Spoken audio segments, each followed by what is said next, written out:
Today's episode has an extended cut, available on Patreon or my main channel's membership for as little as $1. Check the links in the description if you want to find out more.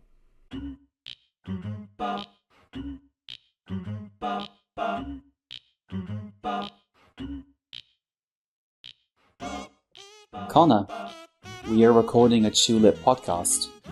We are... We have ruined your career. Alright, I gotta give you a kiss now, don't I? Well, this is gonna make a lot more sense in 2 hours. Yeah, this is kind of like a cyclical podcast. You're supposed to listen back to it after the first time to get all the hidden references that we were too lazy to explain the first time around. Yeah, no, trust me. That sounds like a joke. Yeah. It's not really hyperbole. Honestly, that intro will make significantly more sense in about an hour. You know, when you get to the third listen to this episode, that's when it really starts to sink in, you know? That's when the good shit comes out. That's when you understand our depth. Oh, well, I mean, this is a big day, Ash. This is a momentous day, Connor. Yeah, I don't know why I'm wearing headphones. I gotta get those off. They made you look a bit more professional, I suppose. They actually... But that maybe is like a bias on my part because they serve no function. Yeah, that's true. I was just like, he's wearing tech. So he must know what he's talking about. It was just for the sound check real quick, because our recording setup is always a little bit jank. So I do apologize for variable audio quality in these episodes. But it's fantastic to see you guys for episode 20! Episode 20, baby! Ah! And last time we reached a milestone of this magnitude, Connor, we treated our listeners to an incredible 2 hours of Balan Wonderworld discussion, which I'm sure they all profited from immeasurably. It got a good few views. People like the Balan episode, I'm pretty sure. So write in with your opinions about the Balan episode. But, however, don't actually scratch that, because Balan is fucking dead. He's out of here. Forget him. Jeez, cancel culture's gone too far. There's a new boy in town, Connor. And his name is undetermined. Oh, we don't know. Well, we have a name for him. Yeah, but we have to reveal that later in dramatic fashion. We have a name for the hero of Chulip. The 20th game well, technically the 19th game covered on the podcast. Chulip is a game that brings people together, often by force. Yeah. It's very forward. In its ways. It's a game about confidence. Yeah. It's also very controlling. It wants things done in a very specific way. Which, people are particular, but it's not always the best way to, approach your relationships. And our relationship with Chulip is strange. Yeah. But it fits the strangeness of the game. I mean, Chulip is kind of the game that we hold up, right, as the archetypical representation of the weird quadrant of The List Goes On. Yeah. Like, Chulip is very much the ringleader of the, what the fuck is this stupid game you people are talking about? Honestly, Chulip is like the prime sort of Exhibit A, or arguably Exhibit B if you count Clock Tower 3, example of the kinds of games that inspired us to make this show. Yeah. We wanted to cover the really weird, eclectic mix of games, which included the strangest of them all, that would fit in no lineup. 100%, yeah. Ever since 2022, we have felt a burning in our hearts to talk about Chulip with someone. Exactly. And now, 3 years later, we're finally coming back around to do it. Oh, yeah. It couldn't have come sooner. Actually, it could have. It would have been great if it could have come sooner. But I apologize, listeners. It's been a few minutes. You're like, what are you talking about? Are you insane? Is your British accent so thick that you mean to say tulip? No, you fools. Do you want to get us rolling with an introduction? Because this one's got some lore.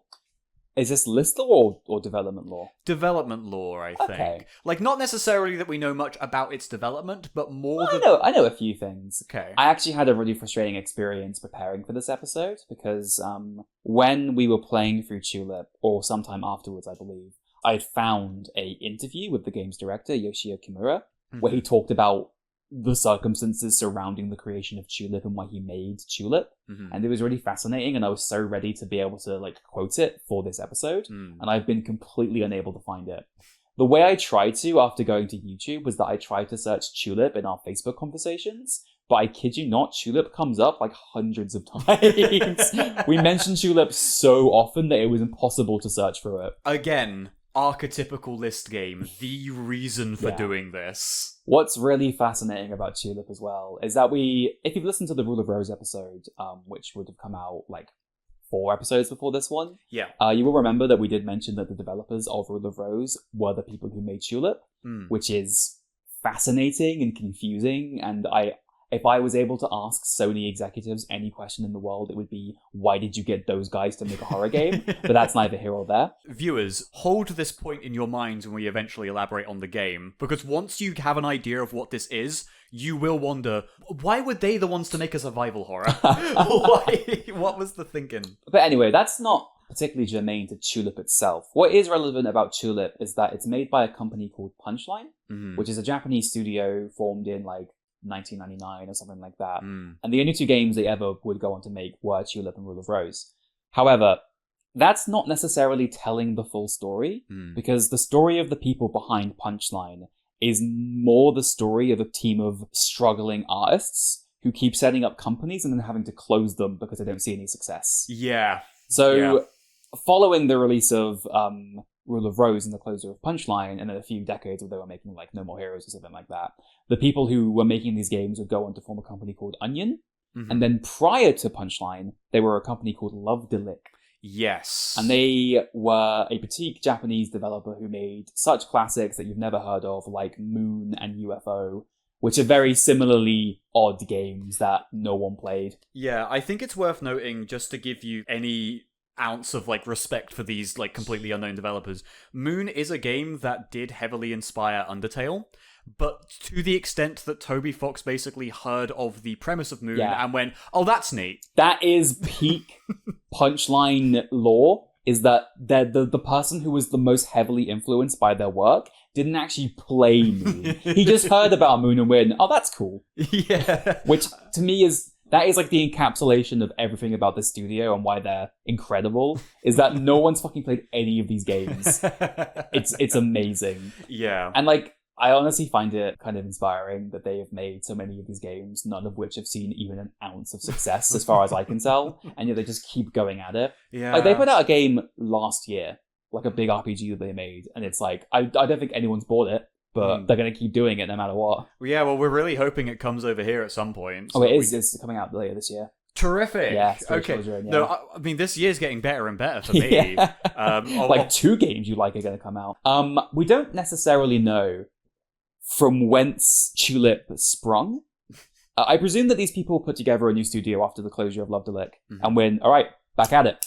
Yeah. But from what I can tell, Yoshio Kimura, who's the director of this game, was inspired to make it when he went to visit America, and he observed people kissing in public, which is apparently not very common to do in Japan. It is a weird taboo in Japan, I'm not sure if it's a taboo. That's a strong more word. Or less, yeah. It's maybe just not done over there. No, I mean, if you ever play a Persona game and you're like, oh no, this character's crying, I will comfort them by hugging them. Guess what, idiot? You're in a relationship now. Yeah, you blew it. Good job, Dumbo. And then I believe the other ingredient that they mixed into the Chulip mix is, what if people in Japan kiss like they do in America? And also, man, there sure is a truancy problem in Japan right now. Let's put those 2 things together and here it is. But yeah, so Chulip was released in Japan, a country in East Asia, if you're unsure. Oh, I thought it was Venezuela or something. No, you'd wish. In 2002, so quite early into the PlayStation 2's lifespan. However, it would not be localized, Connor, for 5 years. Holy shit! So, Chulip obviously came out in Japan and was made before Rule of Rose, but in America, it came out after Rule of Rose. Yeah, because I believe Chulip basically got put out in kind of a weird sense of desperation, right? We're going to talk about the localization of it, but if I remember correctly, wasn't Chulip sold for $20 or something insanely cheap like that? I think the idea or the problem... So I've been trying to piece together the localization process, but there's not that much information about it, as you might expect for so niche a game. But as far as I can tell, so the company who localized Chulip was Natsume, who are mostly known for doing Harvest Moon. They were the people who localized it, and you get the impression... I'm totally inferring this from the vibe, which is going to be a lot of this podcast, because like I said, there's not much out there about this game. The Natsume got this game, looked at it, and went, oh, why did we agree to do this? This is stupid. Because they promised two things when they announced that they were going to localize the game. They promised that it would have a rigorously translated localization, which I guess that's your job. Good. Yeah, do that. Yeah. And they said it would have improved graphics. Okay. And then no one heard about it for 5 years. And then Chulip came out in 2007 after the release of the PS3 for $20, I believe, only in GameStop. And the graphics had very much not been improved. Yeah, they must have given up because who's going to pour more fucking resources into Chulip? And I will note that there is important text in this game that is also not localized, so the rigidity of this translation wasn't quite as high as they had promised at the time, unfortunately. Oh my god. This game produces some fantastic lines from its localization. 100%, yeah. Like a culmination of both the very strange sense of humor of the original developers and also Natsume's attempts to decipher the runes and riddles. Could you imagine if they had done a better job localizing it and it had really smooth, natural English dialogue? It just wouldn't... No, it doesn't suit. It doesn't suit at all. I if anything, I would say like it being weirdly stilted actually helps it. I'm also going to have the patented list goes on moment, Connor, because I'm afraid to report, for our sakes, that Chulip was never released in Europe. Oh. And to this day, does not remain available on these shores. Fuck. So we got Rule of Rose, but we didn't even get Rule of Rose. We got nothing Punchline. We have nothing. Oh, wait, then what the fuck is that copy there, then? Well, Connor, that is my greatest treasure. My Japanese copy of Rule of Rose. Because the American copy, despite having released for only $20, which can you imagine such a bountiful time to live in where you could acquire multiple copies of Chulip? Oh my word, I would love it. However, that value has not retained over the years, and now the American copy of Chulip is like $400 or something like that. Jesus. Whereas you can get the Japanese copy for as well £100. Oh. Well, that's still a lot, but... Yeah. And before you all say, oh, Ash, she's so rich, you can buy £100 Chulips like it's nothing. No, that fucking wrecked me buying that. But I was like, I must have him. You took this bullet for the show. You took this bullet for your heart. We've yet to have an episode where we haven't had a copy of the box available to look at. And I'm trying to keep it that way, but it will not last forever. Yeah, that does mean, unfortunately, viewers, we did buy a physical copy of Balan Wonderworld. That is in my house. It is behind me. It is ready to stab me in the back. Yeah. But Chulip would never do such a thing. Chulip's a game about love. Chulip is a game about love. We have decided that in the battle between love and hatred, to choose the side of love. Yeah. By talking about Chulip, by sharing this game. And not about the game Hatred. No. Which you may all remember. Because you were like, we should play Hatred, and it was like, no, we should absolutely not play Hatred. We're Chulip players. Yeah, exactly. We have chosen that path. I think that's wise. There are two paths. Play Hatred, play Chulip. They all converge into one path. No one listens to the show. No, the path they converge into is another 3 years of Three Houses discourse. Oh, shut up. That one's for you who play Fire Emblem out Reset there. the clock. We're 20 minutes in. Connor's talked about Fire Emblem. Did I say Barack Obama. There we go. That's his mention. Barack Obama. He's in. The president of love. He is the true and future Chulip King. Do we want to talk about our personal Chulip history? Would you like to share that? Yeah, so this was during the early years of the list. We played this in the summer of 2021. Which, saying it like that makes it seem like we're talking about wistful, like... Yeah, we're talking about Woodstock. Day. Yeah. But it was, for us, not to get too personal, of course, but it was a very different time for us. Yeah, it was. Yeah. I mean, we both started, like, different jobs at that point in time. I was living with my parents. Yeah. I have a very fond memory because I borrowed Dr. White's push scooter in order to get to work. And I remember going down this long road and seeing you waiting at the end of it because you were waiting, for me to get home. And I remember just scooting up to you. And I was fucking exhausted and I got off the fucking scooter and I was just like, are you ready for Chulip? And I was like, yeah, I've never been more ready for Chulip. Which, bearing in mind, you were the one that brought Chulip to the table. Yes. Because you were like, this is a weird-ass fucking game. I think the Game Grumps played it once. So I had seen 2 separate attempted playthroughs of Chulip. The first, as you say, was a Game Grumps attempt that they made when John was on the show. Mm-hmm. And the second was I watched Yahtzee play it for a bit. Yahtzee played it? Yeah. The thing that is important keep this in your mind once again for later, in both of these playthroughs, is that neither one made any progress. And they wandered around the first opening area with no idea what they were supposed to be doing. Yep. That is a universal experience, I believe. With That is the Chulip experience. Because that was the thing. I actually recall quite distinctly. Because I find it very, very difficult to remember the individual sessions that we had for each game. Especially when we're talking about the ones that we did in 2020 and 2021 and stuff like that. That's just too long ago. But I very much remember the first session of Chulip where I was really worried it wasn't working out. Because we were just like, what the fuck do you do in this game? Like, what's the point? We were just wandering around, going nowhere fast. Yeah. And it took a good while for it to get its hooks into us, is what I recall about it. If you can tell by the art for today's episode, Chulip has a very cutesy style that was kind of appealing. We were like, oh, this is going to be zany and fun. Yeah, it's a weird game that I've never heard of, so we'll, we'll see how this goes. And then, we were getting like an hour in, and we were just like, what the fuck do you do? Yeah. What happened? How does anything work? Yeah. But ultimately, Chulip became a game of highs and lows. But unlike an experience, say, Rule of Rose, where like the lows kind of became too much, and I was exhausted, and like we had to pull on cheat codes and everything like that just to finish it. Chulip was a game of impeccable highs alongside those lows. Yeah. It was one of the biggest roller coasters of a gaming experience that we've really had. I think that Rule of Rose pushed us to the limit and broke us, whereas Chulip pushed us to the limit and we ascended those limits. We broke those limits. That we did. Because for every tedious, cryptic, asinine bit of design in this game, there would then be one moment where someone would say something so fucking bizarre, followed by two characters kissing in space, that then it was just like, never fucking mind. Yeah. This is why I'm alive. Chulip was a game that's so frustrating, but we were like, we have to keep playing it. We have to keep seeing more of this, because it's so worth it. Like, it was every single time we got to the end of a stupid quest line and finally figured out how to kiss someone, it was worth it every time. Yeah, this game was all risk and all reward at the same time. The arena of games, Chulip. I'm gonna have some fun, fucking wild opinions of this by the rankings, I assure you. Oh yeah, this is. I know we say this about every vaguely bad game that we like, but this is truly the why we invented interesting category. Yes. Yeah. Abso-fucking-lutely.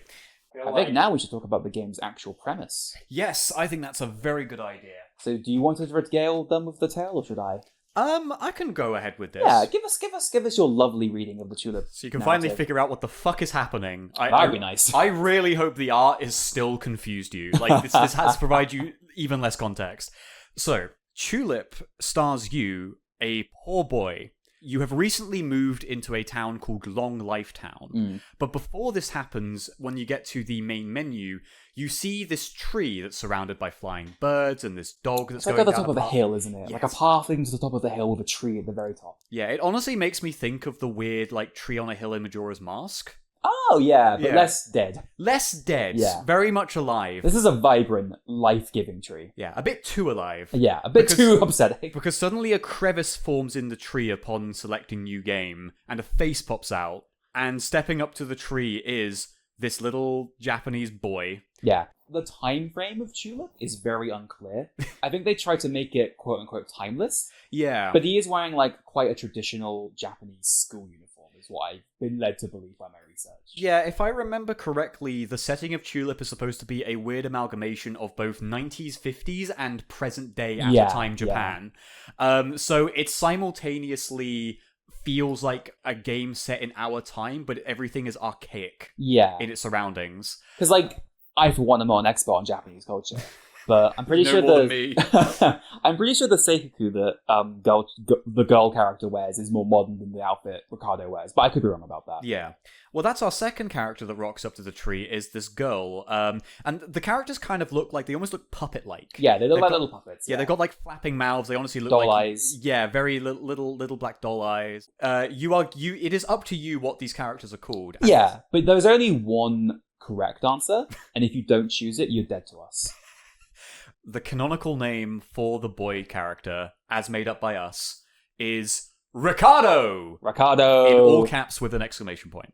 Now, you might be thinking, now hold on a minute, Ricardo from Chulip, despite saying not a word, is so full of personality and joy and wonder. He is a beacon of light, and I adore him.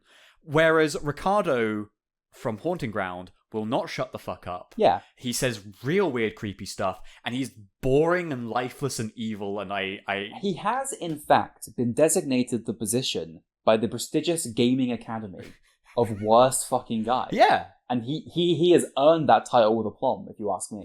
Exactly. Well, that's our hero, Ricardo. Perhaps one of the greatest of all time. Yeah. The best to ever do it, if you ask me. But what about our female friend? I believe you christened her Girl-chan. I called her Girl-chan. After being introduced to these characters in this way, the tree, which refers to itself as the Lover's Tree, whisks you away to the actual beginning of the game. Yeah, and I want to... One of my most important missions in life is to capture the incredibly awkward but charming nature of this game's dialogue. So I'd like to read to you the dialogue for when you are moving into the town. It says, secretly, quietly, and humbly, Ricardo and his father moved in. The rent is 9,000 zenny a month, so let's make the most of our lives. That's beautiful. It's like those two sentences don't connect to each other in any way. Like, it doesn't make any sense. It's like, well, it's a can-do attitude, so I appreciate that. But yeah, you and your father have recently moved into this town, at which point your father immediately goes, "Oi, go and get yourself acquainted with everyone, you idiot." Once again, may I read to you from the Book of Chulip? Yes. What your father says when you tell him you're going to go speak to the neighbours, he goes, "What? You're going right now? That's my son. I'm so happy I could cry. However, it's sad that your heart is still weak." And just to like paint a picture in people's mind, you live in a single room apartment or a single room house. Yeah. And your dad is just sitting at a table in the middle of the room reading a newspaper, and you can't see like any of him. No. You see like maybe at the top of his head. Yeah, at most. But you go and wander this town. You find out where the shop is. You see a guy playing a guitar who looks like Elton John a bit. There's a girl sweeping. Yeah. Well, a woman sweeping. A woman sweeping, yeah. But then you stumble across Girl-chan. She's here. The girl from your dreams. She is. She's real. And so, as Ricardo, your immediate instinct is to kiss her. To which she rejects your advantage by giving you a firm slap. Yeah, she of course slaps you. Yeah. And you say, "But you are the one from my dreams." And she says, "What the fuck are you talking about? That doesn't mean you can kiss me. You have a poor reputation." You have a non-existent reputation. Yeah, you're level 1 poor boy. No. So there is a ranking system in this game. That's actually an important point I want to get across, is that the people in this town are kind of jerks. Like, apparently you have a poor reputation because you're not very wealthy. So no one really likes you in the town when you first get there. And it's like, wow, what the fuck, long life down. It's like, okay, yeah, sure. Well, I guess they don't expect you to contribute to the local economy, so they're just like, hey. Yeah. You are rejected by Girl-chan. Your heart is broken, but there is hope. For you are to receive guidance from the greatest teacher of all time, who's a little head guy with feet. Who lives in the sewers. Yeah. He pops out of a manhole and he says, like, hey, listen here, Ricardo. If you want to win Girl-chan's heart, the way to do it is to write her a love letter. Yeah. So you better crack on that right now, get that posted to her. So you go back to your house, you ask your dad for some paper, you write a love letter, which sucks. It goes like, it's like, "Dear Girl-chan, I like you a lot. Please give me a kiss next time. Best wishes, Ricardo." And it turns out this love letter is just not good enough. No, you take it to a postbox and the postbox calls it terrible. Yeah. Like, you put it in and it's like, what the fuck is this? And so with that, you go back to your father. And you go back to the guy who lives in the sewers. And they reach a similar conclusion, which is that you, Ricardo, need to strengthen your heart. Ricardo is a man with a weak heart. He is. And thus, the way to do that, the way to strengthen his heart and to be worthy of Girl-chan's love, is to start kissing other people. Yes. You've got to practice loving. And so, the first thing that they introduce you to is an onion lady, who's the tutorial kiss of the game. Yes. And she yes, will you are teach right. you about Viva-ing. Vivo, is that what it's called? Yeah, that's when the little stars come around their head. That's called the Viva moment. Ah, I see. Yeah. Which I guess segues us into the mechanics of Chulip. Let's get into the deep mechanics of Chulip, the complex systems that have been amassed for this titan of a game. Yes. So Chulip is a game about kissing people. Now, you might think that's a little bit counterproductive for the fact that you're trying to, win the love of one. Yeah. But society in Long Life Town and its surrounding territories, I presume. The surrounding territories. Yes, it's vassal states. The Duchy of Long Life Town. It's vassal states. Funny Bone City. And you might be thinking then, well, good grief then. This guy sounds like a real stud. How does he win you over with love? Like, how does he get it? Well, at the start, he kind of just sort of stands around. Yeah. And waits for you to be in the mood. Yeah.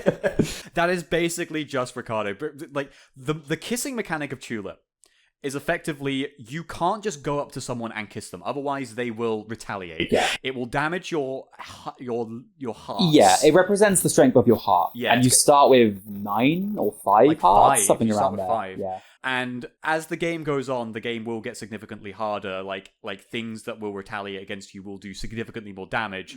To the point where I'm pretty sure that like 90% of the game will do more than 5 hearts if you do poorly on. Yes. You are very frail at the start. Yeah. So in order to successfully kiss them, to gain love, and to strengthen your hearts to get more points, and thus get closer to winning over Girl-chan's heart, you basically have to figure out the cryptic puzzle that is how to kiss a... Yeah, it's like every single person has a requirement for being kissed. Some are much more complex than others, some are much more tedious than others, but they all have the one thing that you need to do to win your way into their hearts. Yeah, in some cases, it's entire storylines that require you finding specific items and going to places and having a crazy back and forth. But there are many where it's just like, at 3 p.m, I then get the little birds over my head. Yeah. What did you call it? The Viva. The Viva. I get the little Viva over my head, and then you can kiss me. Yeah, and that's it, yeah.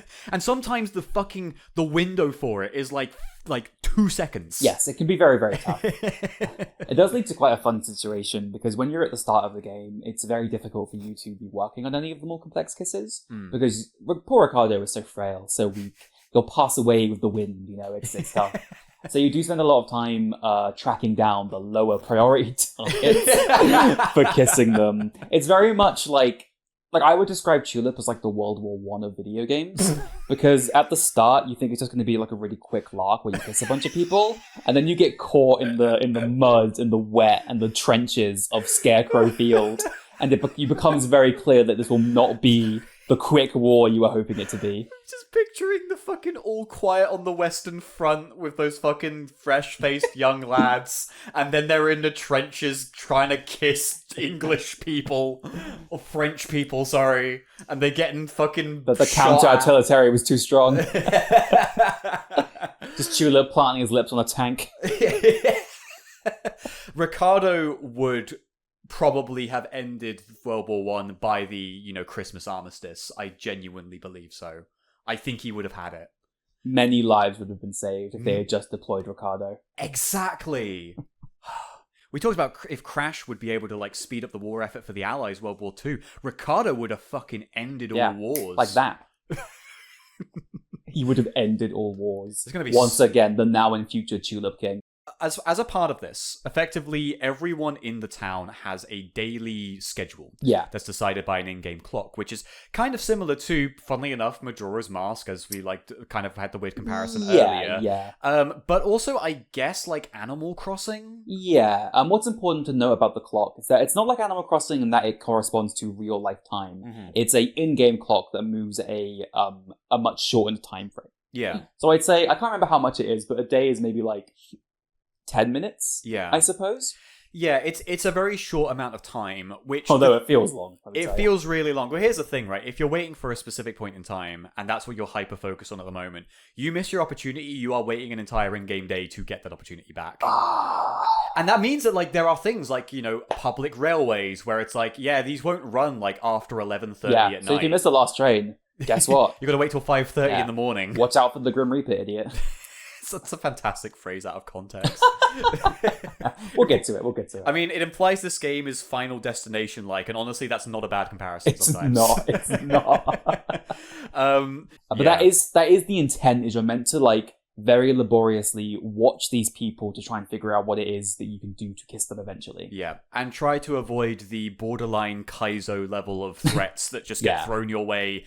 either because you decided to play this game like a game and you got punished for it, or because something inexplicable happened that you wouldn't know unless you have played this game for 200 hours. Well, they say love is war.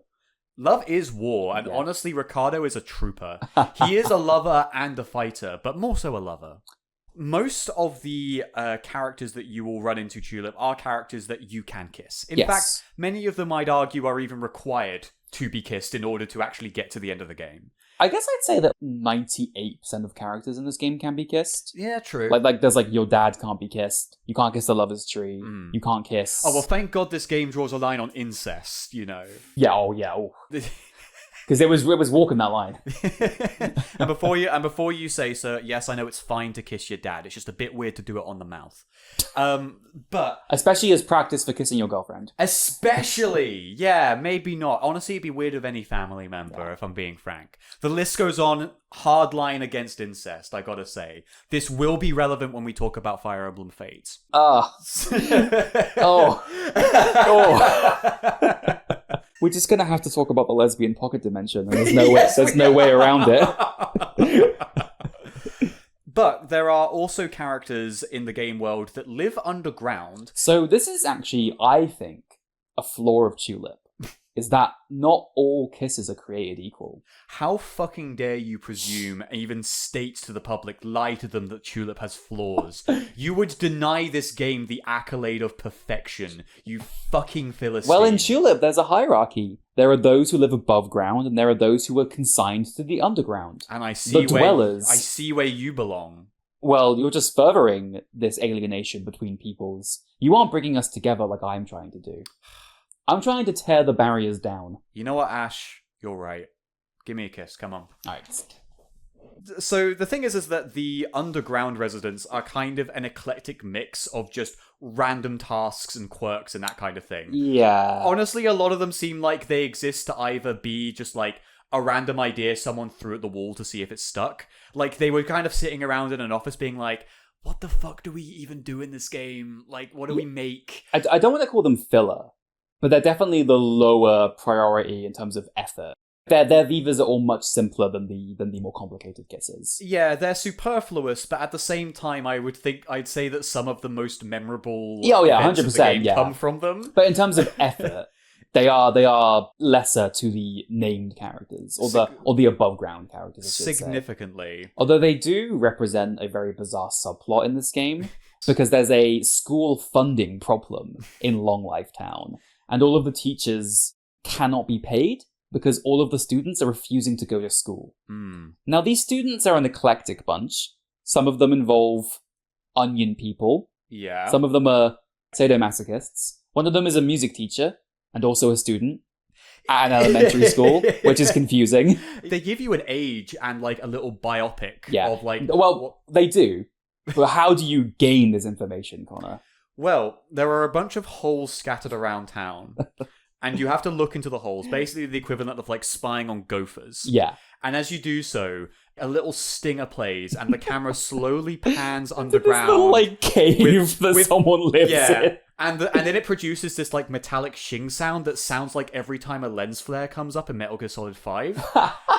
And it gives you the name, the age, and the occupation and hobbies of these residents. And then it will say, saying of the day is... Yeah, and they'll whisper something to themselves, which is supposed to be usually a cryptic hint on how to kiss them. Yeah. But a lot of the time, the hint is worthless. I think one of them just goes, Ricardo, give me a kiss. And it's like, I'm trying. Which implies that they know that you're watching. Yeah. Which means the other ones that just say complete random shit to themselves, all the more confusing. They are confusing people. They are. They are of all stripes from all walks of life. They are, yeah. They're all fucking weird. They all make me uncomfortable. When we actually get to giving the names out for these characters, it's going to be fantastic. Yeah. But these are the ones that kind of exist to bolster your heart effectively, to act as kind of the grinding element of the game. I would say like your first few days are very much occupied with kissing the dwellers who reside in Long Life Town. Yeah. Because you just need to have more hearts to have a hope of surviving. Yeah, because everyone else, all of the main residents, whether that be, the policeman, the doctor, the guy who owns the shop, anything like that, they all require like basically following their little mini stories. Yeah, and it's difficult to do that for many, many reasons, but a lot of them require you to have done more things in the main story to even begin their quest, or they need you to have been able to go to different areas to follow on their quest lines. And you just can't do that right at the start of the game. Yeah, and sometimes it's trial and error. Sometimes the reason why you do need to do those more superfluous kisses in order to get to these important ones is because something will just inexplicably happen. Ricardo will lose health. Yeah. And you might die. Yeah, and you will lose all the progress since your last save. Yeah. And oh my god, the save system. Can we talk about that briefly? I allow you to talk about the toilet. Yeah. Please go ahead. So this is one of those games where you save by going to the toilet. Not the only one to have done it. And No More Heroes. No More Heroes does it. Dead Rising. Dead Rising does, yeah, that's true. So, effectively, if you want to save, regardless of what area of the game you are in, you need to use a bathroom to do it. But besides from your own house, I think you need to kiss a specific underground resident. You do, in each area, yeah. Yeah, because the only save point in Long Life Town itself is the toilet in your house. Yeah. Which reaching at certain times can be fraught with danger. Yeah, because things can get real dangerous at night. Yeah. Whether that be due to the curfew that's inexplicably on, which is punishable by death, I guess, or Death himself wandering the grounds of the Worldly Desire Temple, which is another one of the areas in the game. And that does mean that this was one of those games where we would play it for about an hour, make some decent progress, we'll accidentally trip over on something and have to do it all over again. Yeah. When we get into the areas, there are some good stories about us dying that I can't wait to tell. I would say that the kissing is like technically the B plot. Yeah. In terms of the story. So what happens is that you go speak to Michio, who is the love guru, the love instructor, who tells you about love. Who introduces you to Onion Lady. Yeah, he lives in a hole, underground. You have to go through a manhole to talk to him. And he says, listen, I am so invested in this quest. I've been shipping you and Girl-chan for years. I'm going to do what it takes to make this happen. So I'm going to give you the good love letter writing set, and you'll use that. However, he then says he has to go attend a meeting with one of his employees, and he goes to the local park. When he goes there. So this guy He is a Goomba. He's like a head with legs. Yeah, a head with legs, no arms. He's a weird little guy. And then when he goes to the park, he's met by his employee, which is an electric pole with a face. Who's just like, hey, pay your employees your salary. I hate this. Life sucks. I just want to live. And so he says he's gonna steal the love letter set as severance pay. Yeah, that's it. He's like, severance. This is my severance pay. And there's like a B plot or like a C plot running along all this stuff where someone's put a rock on the train tracks so you can't go to any of the other areas. Yeah. And your dad is like, he's like reading the story to you, and then he says, the main suspects are Ricardo's family. And then he says, trouble, big trouble. And he's like, Ricardo, go and sort this out. Go and save our family's reputation. Because we're being framed for this crime we didn't commit. There's like a thing where it's part of like the obtuse nature of this game, where to progress this quest, and this is why no one who was doing a Let's Play was able to make any progress, you have to do all these things in a very specific order, and like keep going back to the train tracks to look at the rock, and then go to the park to progress the storyline. Yeah. And then at this point you have to go back to the rock and click on the rock. So it doesn't just play a cutscene automatically, you have to click on the rock. Where the pole guy just rocks up, who has previously prevented you from going to other areas. Because every time you try to go to them, he'll come down, push you back, and go, you'll never understand how I feel, and then run off. Yeah. But he comes up to this rock, and he's like, this fucking sucks. I hate this. I have the stupid love letter set, which apparently is worth millions, for all we know. But he hates it. But he hates it. No, he hates that he has to do it because he just wants to live. He just wants to be paid his salary, which is fair enough. Yeah. So he just kicks the rock out of the way.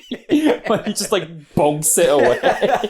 And what's really funny about it is that the rock isn't covering the entire track, so he could have just gone around it. Yeah. But there's enough space for him to do it, but he's like, nah, fuck this rock.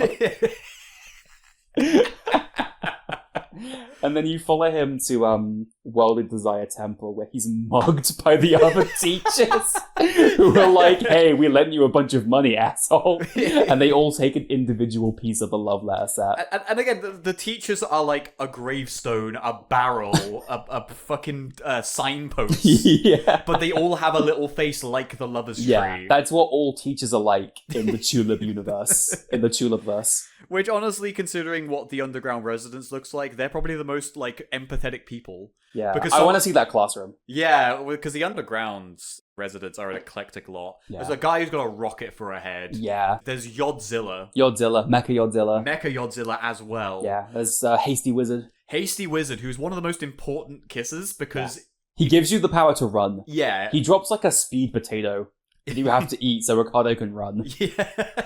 And that makes the game go twice as fast, basically, because you can actually get places quickly. Yeah. And with that is basically the setup. It's get as many kisses as you can and retrieve all 3 pieces of the love letter set, which is the love ink, the love pen, and the love paper. Yeah. Only then will you be ready to kiss Girl-chan. But yeah, that's kind of your motivation. Yeah. To go out and kiss people. This game is insane. Oh yeah, it's absolutely demented. I adore it with every fibre of my being. So that's the premise. Are we now to talk about the levels? I think that's a good idea. Yeah. Because the 3 pieces of the love letter set are located in the Worldly Desire Temple. Yeah, which is a traditional Japanese Shinto shrine. Yep, complete with a graveyard. And Torii Gate. A Torii Gate, yeah. Monks there. The second location is Scarecrow Fields, which in our experience of the game was actually the last place we visited. Yeah. And it is in fact just a field. It's a field. A scarecrow lives there. Yeah. You get shot at. Yeah, you can get shot at. There is a sniper on a hill. Some of the most batshit kisses I think happen here. And then there is Funny Bone Factory. Well, there's Funny Bone City. Oh, true, but we don't go But no, there. the only thing in Funny Bone City that you go to is Funny Bone Factory. Yeah. Which was a place we were so hyped to go to, and was honestly because of our lofty expectations, like City from Robots level of expectations. Yeah. That City from Robots. it was almost disheartening. It was when we actually got there, and it was just a very droll locale that does have some funny moments that happen. Yeah, it's kind of insane to say because the questline in Funny Bone Factory is demented. It's absolutely nuts. Yeah.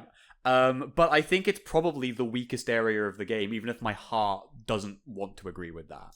I don't know. I actually think my favorite locale is actually Long Life Town itself. I like Long Life Town itself. Yeah, it's where you live, man. It's where you live, Yeah. and there's so many distinct kind of segments to it. There's the weird little street that you kind of live on, the underground tunnel with the fucking fortune teller that takes you to the fountain and the shops, the empty parking lot where Go-chan lives. Yeah.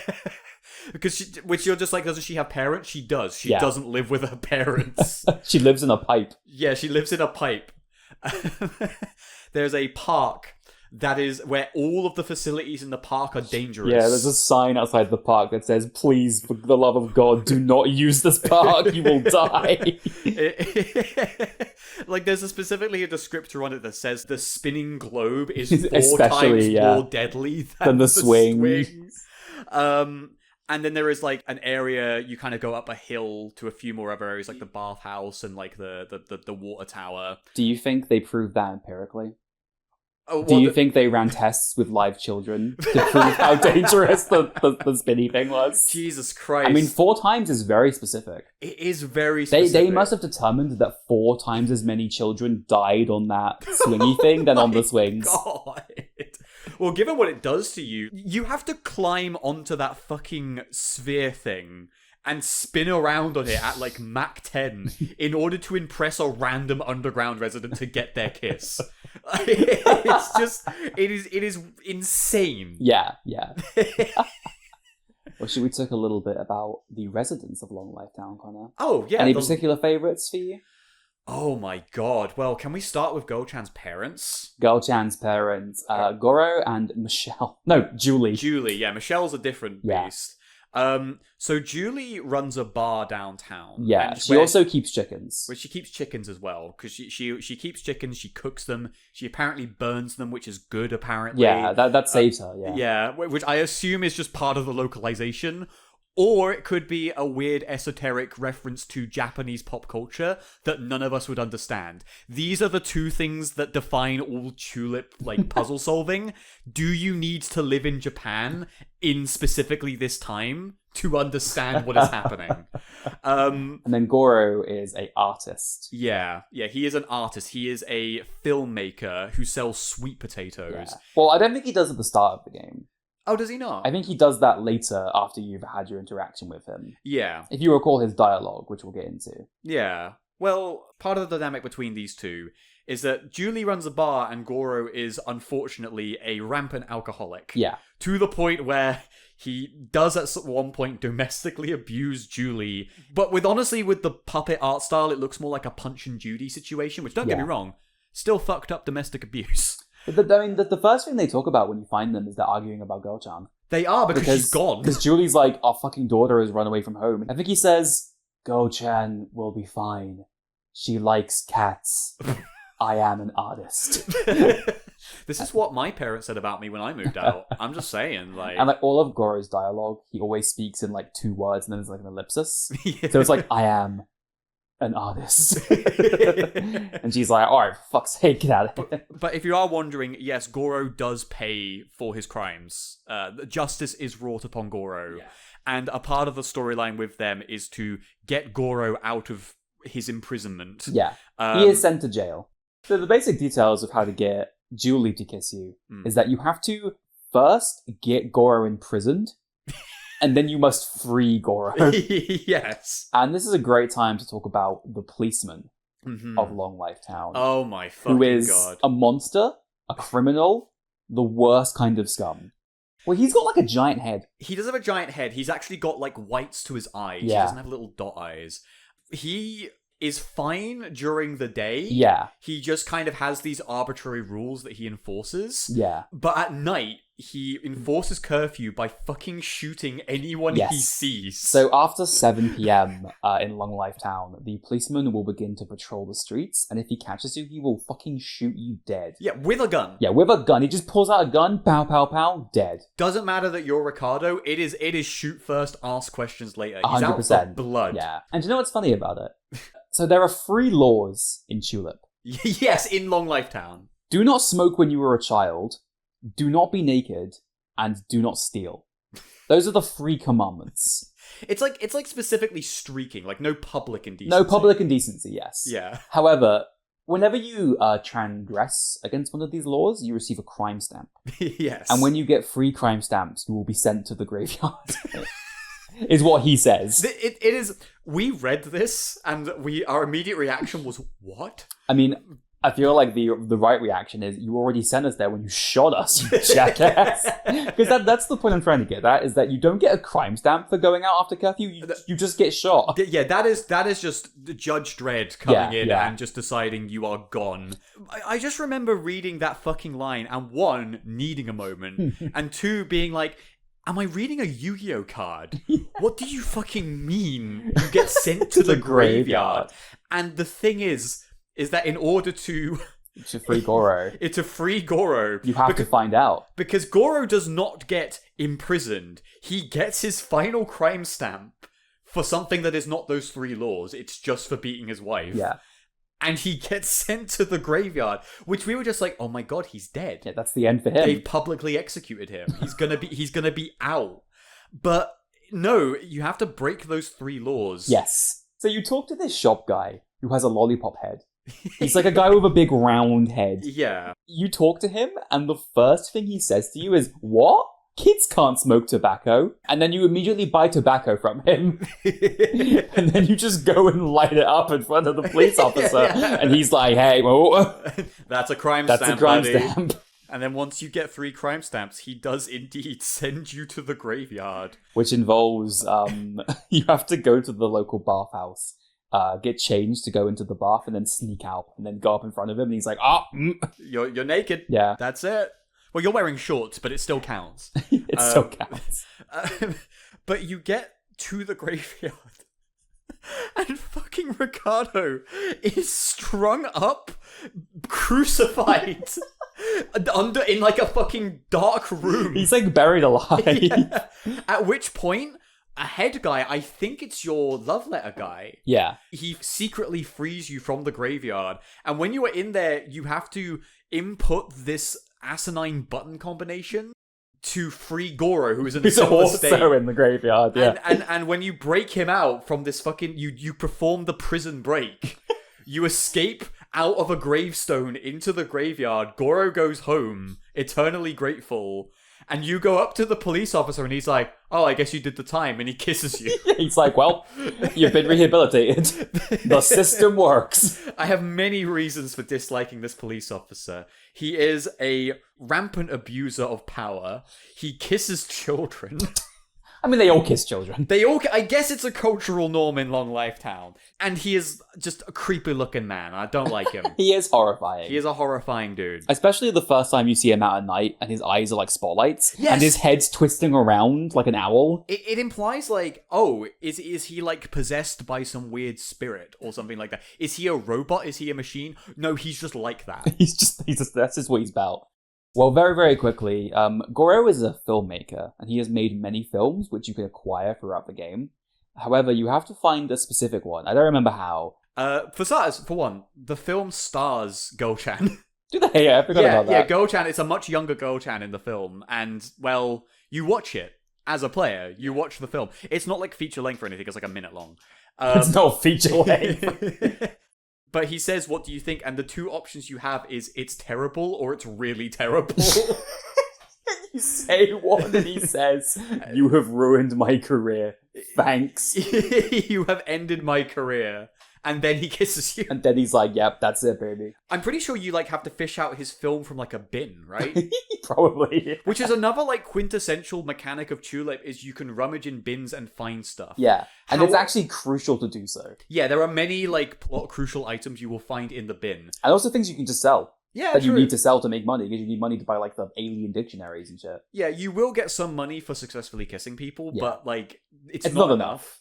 However, there is also a very large chance that you will just find poopy in the bin. Or big poopy. Or big poopy. Yeah. Both will make you lose hearts. Yeah. Small poopy makes you lose 2, big poopy makes you lose 5. Yeah. Big poopy will kill you. Big poopy... If you're a new boy in town, your heart is weak, that's it. That's all it takes. Yeah, the miasma takes you. Well, I mean, speaking of like a health epidemic, do we want to talk about Dr. Dandy?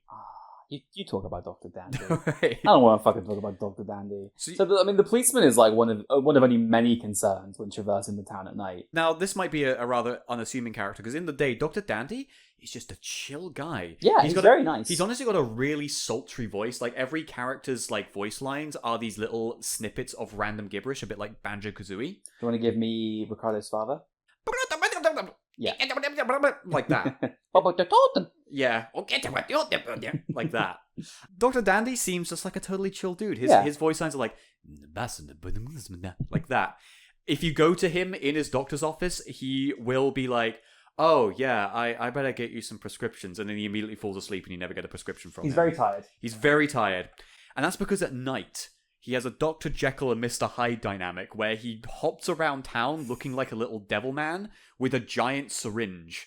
And if you encounter him at night, he will go, hey, I'm looking for blood. What's your blood type? To which, as I was playing it, I just answered with my blood type. I went, O? And he went, oh, that's just the blood that I need. He then sticks the needle in you, drains out like 22 hearts, and kills me dead. I think we lost a lot of progress when that happened. We lost like half an hour to an hour of progress, and we were just like, oh, thanks. Cool. He also has the worst dweller in his hospital. He does. What the fucking... Chuck. who is a sadomasochist who is tied up. And he floats around tied up, and you have to kiss him. He does. It's awful. Oh my fucking god. I forgot about Chuck. I knew there was a guy in there. I forgot it was Yeah. a fucking BDSM boy. Awful. Do not sully Ricardo's innocent eyes with that nonsense. Anyway, Dr. Dandy's kiss, we don't remember the full specifics, but like, you are required to fish through bins to get 3 very specific kinds of cicada. You have to make the love potion, which will cure him of his, like, nighttime vampirism, basically. And you have to get, it's like a cicada, a special kind of frog, and something else, like a potato. That's it. It's not But 3 cicadas, but... It has to be the right kind of cicada and the right kind of frog. Yeah. So you have to take the frog to another character and the cicada to another character and show them, and they'll tell you if it's the right kind or not. Yeah. And if it's not, it's worthless. Get rid of it. Yeah, and you have no way of telling yourself as a player. Yeah. And, like, the drop rate on cicadas, because we had resolved to try and do Badayan's Kiss, because we were trying to do them all. Not Badayan, Dr. Dandy. Oh, sorry. Dr. Dandy. And we had spent, like, half an hour digging through trash and gotten a single cicada. Finally got one, show it to the guy, wrong one, worthless. And at that point, we were like, you know what? Maybe we won't do this one. Yeah, we looked up to see if you need to get every single kiss to beat the game, and the short answer is no. No. And You we were just- like, thank God. You are just highly advised to get as many as you can. Yes, it does behoove you to do so. Yeah. Well, someone who does talk to Dr. Dandy a lot is a resident called Michelle. Who's in a cult. She is in a cult. She's sweeping the streets. Yeah. Basically all the damn time. This is one of the ones that I remember making us frantic, because we couldn't figure out the specific conditions to get her to kiss us. We were just, like, desperately crawling around her house, like, kiss me, Michelle. Please. Yeah. Yeah, she has, like, a weird thing with eggplants because the cult's been making her eat basically them, like, all the time. Yeah. And it's driving her up the fucking wall. And Michelle's weird, because every time we talk to her, she has this very, like, not sultry, but she's got, like, a very, like, playful way of speaking, where she's like, ooh, Ricardo, hoo, hoo, hoo. Yeah. But then, like, the camera will just zoom into her face, and she'll become really angry and demented for, like, a frame, and then it will go, doom, and then it's like, why? Why is she doing that? Is it to show that she's got, like, a darker side to her? That she's... I think it's just them being weird. No, true. This game is just weird. Yeah, this game will make you ask questions and will not answer any of them. I'm trying to be relatively understanding of the fact that this game was made by people from across the world for me, and there are definitely references and cultural things I just don't understand. This game, I do genuinely think, is just made by some very weird guys. Connor, that's such a baka gaijin move of you. I mean, who else is the highlights? I think Leo, who is probably my favorite resident in Long Life Town. Leo is a animated lion statue. Yeah, he's like a jade lion. Yeah. He runs 2 of, like, the 4 shops in Long Life Town. Yeah, a bathhouse and a tea shop. Yes. In order to get a kiss from him, I believe you need to bathe correctly? And how, you may ask, do you bathe correctly? Well, if you walk up and down the tunnel connecting the 2 sides of Long Life Town, there is a man who is running a fortune-telling shop. Once every 25 years, he will talk to you. And once every 45 years, he will tell you how to bathe correctly. And that is how you kiss Leo. And the way you bathe, this is like a Japanese onsen. It's like a bathhouse, basically. Yeah. So it's like a men's section and a women's section. You go and sit in this little bath and relax, basically. Yeah. And this might not be technically accurate, but it does capture the spirit. You must turn the left faucet, turn the right faucet, turn the left faucet, turn the right faucet, turn the left faucet, turn the right faucet. Stand on the bucket for 5 seconds, and then go in the bath and only get out when Ricardo's eyes pop open. Okay.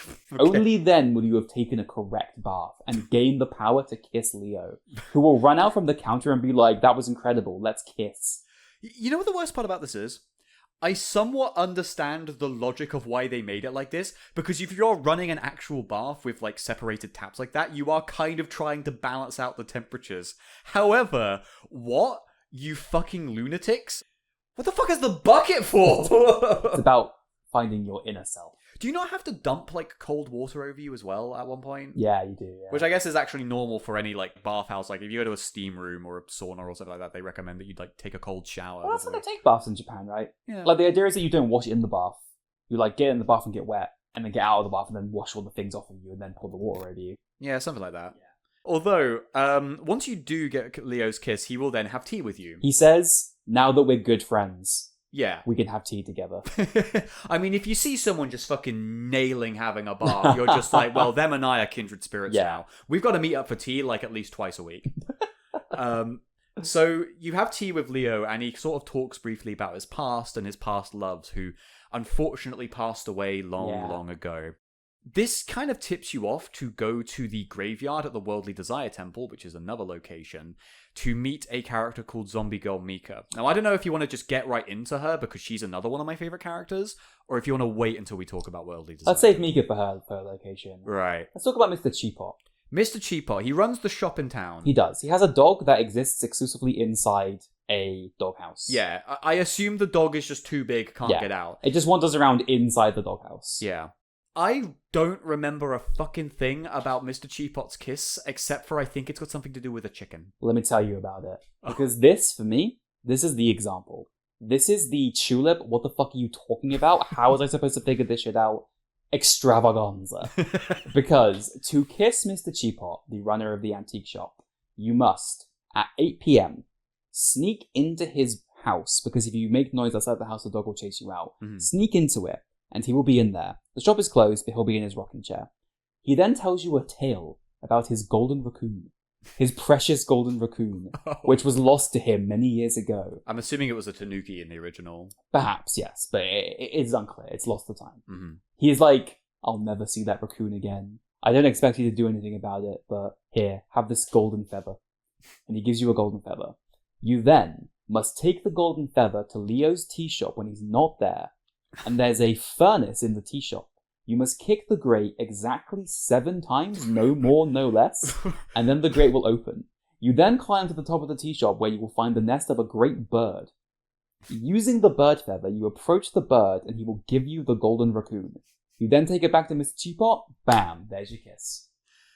Chulip is basically a game that is made entirely out of the bullshit stories that children will make up at school about how you do cool things that don't actually exist. This is how you play as Luigi. Only this is mandatory for the game. This is how you beat the game. Yeah. And we'll reveal at the end of like this kind of segment how we learned how to do all of this. Yeah. Because let's live in a beautiful world for a moment where you presume we're just really good. We just did all the trial and error. Yeah. Played this game for a full year. Yeah, that you would have the guts to figure out the commitment to. They're trying to make people who are like Ricardo. Yeah. This is the Ricardo simulation plan. Yeah. They're trying to recreate Ricardos by making them have the determination to do whatever it takes. Are there any other, like, particularly out there members of Long Life Town to kiss? Because the only other ones I can really think of are, like, underground dwellers. Yeah, I feel happy to talk about Worldly Desire Temple. Gladly. Let's get some briskness going on this podcast. Yeah, sure. Yeah. So, the second place, or in our eyes, the second place that you get to go to... It very much is structured to be the second place, because you have to go there to see Yamada get beat up by the other head people. Ah, okay. To progress the main story. So it very much sets it up as the next place to go to. Yeah. And I believe to get to Scarecrow Fields, you have to go through the temple. Mm-hmm. Like, you take a train to the temple, and then a train from the temple to Scarecrow Fields. That's true. I think that was why we didn't go to Scarecrow Fields for ages. Yeah. Because we just couldn't be asked to... Because we fucking nailed Worldly Desire Temple, bro. I don't believe you. Oh. Well, I mean, we did after we discovered Agony Man. All the days before we discovered Agony Man. That's another one of those very helpful underground residents. Agony Man, who... Viewers, listen, okay? I'm going to sound like I've lost my mind. Please hear me out. Agony Man is a gangly, long-headed, albino dude. Yeah. His hobby is cleaning toilets? Yeah. It's unclear why he is named Agony Man. No, but he does not look like he's happy. He honestly looks like the shy guy from SCP. So yeah, he does a little bit, doesn't he? Yeah. Which I assume is why he lives underground in a hole. But... We didn't say, actually, but the way you kiss the underground dwellers is that at a certain time they will emerge from their hole. Mm-hmm. Like, the hole will crack open and they will be erupted from the earth. Yeah. And then they'll wander around doing some bullshit for a bit, and then you can kiss them. Yeah, so to fucking hop off your train to Worldly Desire Temple for the earth to crack open beneath you and Agony Man to pop up is a hell of a sight. And then Chulip is all about following through, because then you kiss Agony Man and he repairs the toilet for you. Yes, and that's how you save. That's how you save in Worldly Desire Temple. Like that hobby actually has something relevant to do, but it's still It was the same with Hasty Wizard, who's also in the temple. He is at the temple, isn't he? Yeah. Yeah, he's super helpful. He is super helpful. The Worldly Desire Temple, as you would presume, the main characters in that area are a monk, like... Monk Hoichi. Monk Hoichi, is that his name? Yeah. The problem in the through line in Worldly Desire Temple is that this is where the graveyard head guy lives, who has the ink pen, I believe, or the love ink. Yeah. He is upset because the old monk has recently died, and buried with him was his legendary gong. Yes. And the new priest Hoichi, has his own gong, but he hates the sound of it and he can't sleep. So he's like, alright, I will give up severance pay if you can get the new monk to use the old monk's gong. So that way he doesn't have to hear the infernal Exactly, yeah. That is the quest of World of Desire Temple. So you do a bit of grave robbing, you find a wooden gong. Well, you're missing a few steps there, Connor. Am I now? It's quite a complex process to get the wooden gong. Oh my god. So what... you then speak with Monk Hoichi, who... He's got like a really long head. He does. And on his head is written a bunch of like Chinese or Japanese characters, like kanji basically. And you speak to him and he says... He says, donate money. And that's all he'll say to you. So you then have to donate 500 zeni to his donation box, which you can't donate 500 at once. You can either donate 1,000 or 100. So you can either pay twice as much as you need to, or you can pay 105 separate times. And there's no benefit to that. No. There's no reason to do that. No, but you will be blessed by the gods, presumably.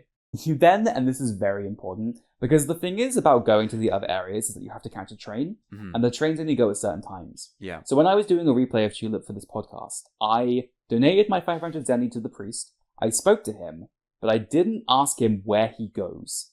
Because if you don't do that, he will not go to Long Life Town for you to continue the quest. Meaning I went back, he wasn't there, I kept waiting day after day, and then I had to get a fucking train back and say, where do you go? He goes to Long Life Town. Go back to Long Life Town. Donate more money to him. Go back to the temple. But before you go to the temple, you have to make sure to buy a magnifying glass from Mr. Cheapot. Oh my god. Because you have to use the magnifying glass to read the kanji on his head. And the kanji will give you 6 Japanese family names. You will then have to use this incense that he gives you to burn incense at the graves of the 6 families in order. Clap. Yeah, and you do the little clap because that's part of the ritual, the Shinto ritual, mate. And then once you do so, you get struck by lightning and you lose like 15 hearts. And we fucking died when we were doing it. And we lost like an hour of progress. And then the second time we were doing it, we lit them all and then we went to go back to the gate. And then the monk ran us over with a motorcycle and we died. Because he was going back from Long Life Town. Yeah, and he just fucking ran us down. And Ricardo was fucking dead. It's the beautiful game, isn't it? It's perhaps the most beautiful love story ever told. Kill you. Oh, Chulip's already found plenty of ways to do that for you, mate. But anyway, so then you give the gong back to the priest. And now every time you talk to him, all he says is, I love my dad's wooden gong, thanks. Oh, but when you show it to him, doesn't it say, could it be the legendary my dad's wooden gong? And then, of course, he kisses you. He does indeed. And I feel like we've yet to really explain that when you kiss someone, the camera begins spinning around the two of you as you are in space. Yes! And fireworks go off and it's playing like this porn jazz. It sometimes plays jazz or sometimes it just plays choiry kind of music. There's like a couple tracks for it. Like, yeah, it just kind of, yeah. I think it chooses them at random. And it feels like it goes on for like a minute. And then especially for the dwellers, they'll just throw money on the ground and then leave. Yeah. And it's like, oh my, can't let the police see this. It kind of, yeah, it feels like you're doing something illicit. Yeah. Which, can we address the allegations here real quick? Okay, you're probably listening to this game and being like, this game was made by weird pervert fools, by absolute fucking degenerates of society. I think, with all of my heart, the creators of Chulip don't know what sex is. I would say, with conviction, that Chulip is perhaps the least sexy game of all time. If anyone is aroused by Chulip, you are not alive. Like, there's no source to be had in this game. You are a force of lust itself. Yeah. Like, if you see these two little puppet guys doing a big planty kiss, and you go, like, I don't want to know what that's about, okay? You wipe the sweat off your brow and just be like, I'm sorry, guys, I'll be right back. Don't want that. Can we talk about, before we go any further, about every time you go to bed in this game? How have we not done that yet? We've been holding off on you people. Yeah, if you're wondering how you replenish hearts in this game, you go to bed. You go to home, sleep. you have a sleep. Your dad is sitting there with his newspaper. He ain't moving a muscle. He ain't sleeping. He says, everybody's talking about Ricardo. I'm so worried about my son's reputation that I can't sleep.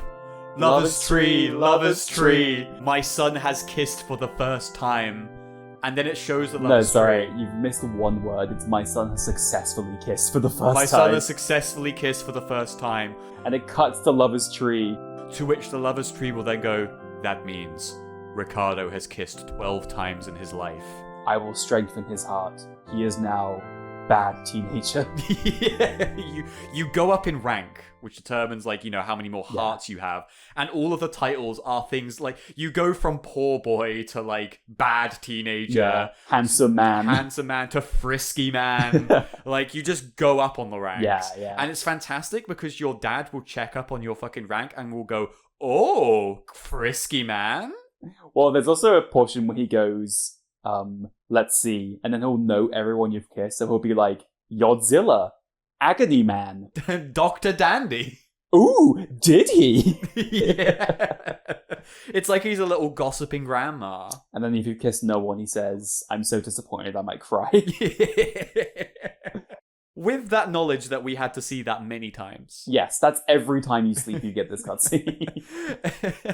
And like Ricardo, like he gets his little futon out of his cupboard and he puts it down. He's such a little precious angel in his little bed. He's like sitting there with his eyes closed, like not a care in the world. It is fantastic. Yeah. The fucking save icons as well are glorious. Like, you will get a random save icon each time. They do not correlate with the story, and every expression that Ricardo has is fantastic. There's like Pirate Ricardo, Evil Ricardo, Kissing Ricardo. There's one where he's got pigtails and lipstick on. Yeah. But what about the rest of Worldly Desire Temple? Because there's a few weird ones. Yeah. So there's two more who I would say are plot critical, and then there's Zombie Girl Mika. Yeah, let's talk about the first plot critical one, shall we? Okay, should we talk about Belle? We'll talk about Belle. My Lady Belle. So Bendo. Belle is a practitioner of, I believe, Kendo, which is like a Japanese sword art. And she will be found in the temple basically at all hours, either sweeping or practicing the blade, as women are wont to do. The way that you have to kiss Belle is that she keeps telling you, do not ring the bell, you idiot. Then you fucking dare. But after Monk Hoichi has been kissed, she will then go back into the house, allowing you to ring the bell, at which point a tiny little spirit will drop from the bell's chassis and go towards the house, causing Monk Hoichi to fall ill. He has been cursed by the legendary demon Charcoal. Oh, you're so right. So Belle, at first, she says to you, okay, my father, or the monk, I don't know if they're related, but she says, the monk is sick. Have a coupon for some wine. Take this to Julie in Long Life Town and she will give you wine. That's actually how you start Julie's quest. You have to go with the wine after midnight to prompt an argument between her and Goro. I see. But you have to take the wine back to Hoichi and then he drinks it and he doesn't get better because of the curse. So then Belle has to go to the ancient shrine deep in the mountains to fight the legendary beast Charcoal. Yes. Who's a little guy. It's just like a little stick of charcoal. Yeah. They then have this, like, incredible battle for the ages that will be written in the annals of history for all time, where they sort of run at each other for a bit. She defeats him, and then she's like, I did it. Have a kiss. And that's her storyline. But there is a twist. There is a twist storyline, which Monk Hoichi? Monk Hoichi reveals unto her and the player, where he goes, listen, Belle, your name is not just Belle because it's a nice name. You are, in fact, a Belle. You are half Belle. And like, that it's a shame, because for most of the game, Belle is wearing a kendo mask, so her face is entirely covered. Yeah. And then when you kiss Hoichi, the mask is removed, so you can see her face and her hair, which is quite cute. Yeah. She's like a good character design. But then after this revelation, her head is replaced by like a bell. Yeah. Like it's so stupid looking. Well, what's the second kiss that isn't Zombie Girl Mika? It is Charcoal, Oh, yeah. who has not been fully defeated by his battle with Bell and requires the strong and powerful hand of Ricardo to quell his anger. This is, I'm going to put it out there, fuck off. This is the worst kiss ever of all time. Go to jail. Do not collect $200. Get out of here. Because to defeat Charcoal, you must participate in a quick time event in which the button that you must press, it feels like you have to press it in 1/100th of a frame. You have to be incredibly precise or you will lose to Charcoal every time. Yeah. We sat there for like half an hour just repeating it over and over. Click X, fail, click X, fail. Until we just eventually made a save state before the exact moment the prompt came up and just kept mashing it until we got it. What about... So Charcoal was a pretty low point. Yeah, Charcoal is terrible. I hate Charcoal. But then we have the intertwined stories of Leo and Zombie Girl Mika. Zombie Girl Mika. So it's very easy to find Zombie Girl Mika. All you must do is you must traverse the graveyard at 2 a.m, evade the spirit of death itself who haunts these hallowed grounds, who will fucking kill you instantly if he touches you. Yeah. And then you must wait by a tree until a green light appears. Walk into the green light, you will be met with Zombie Girl Mika. You know, that's one of the less esoteric secrets. It really is. Yeah. Like, that sounds like it could be like a Zelda secret. Yeah. And Zombie Girl Mika, she's like holding a picnic under the tree, and she's got this like big tea kettle, and she's like, oh, I haven't had visitors for quite a while.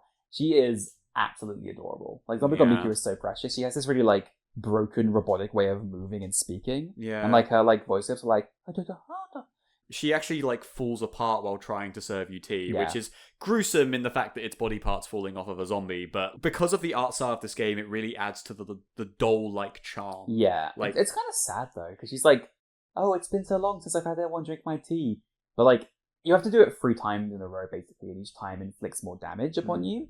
And the in-universe explanation for why the tea becomes more toxic over time is because she's like pouring it to you on the second night, and her eye falls into the tea, and she just like slumps it back in. Yeah, and this is because her and Leo were once lovers, long time ago, before Zombie Girl Mika was tragically cut down before her time.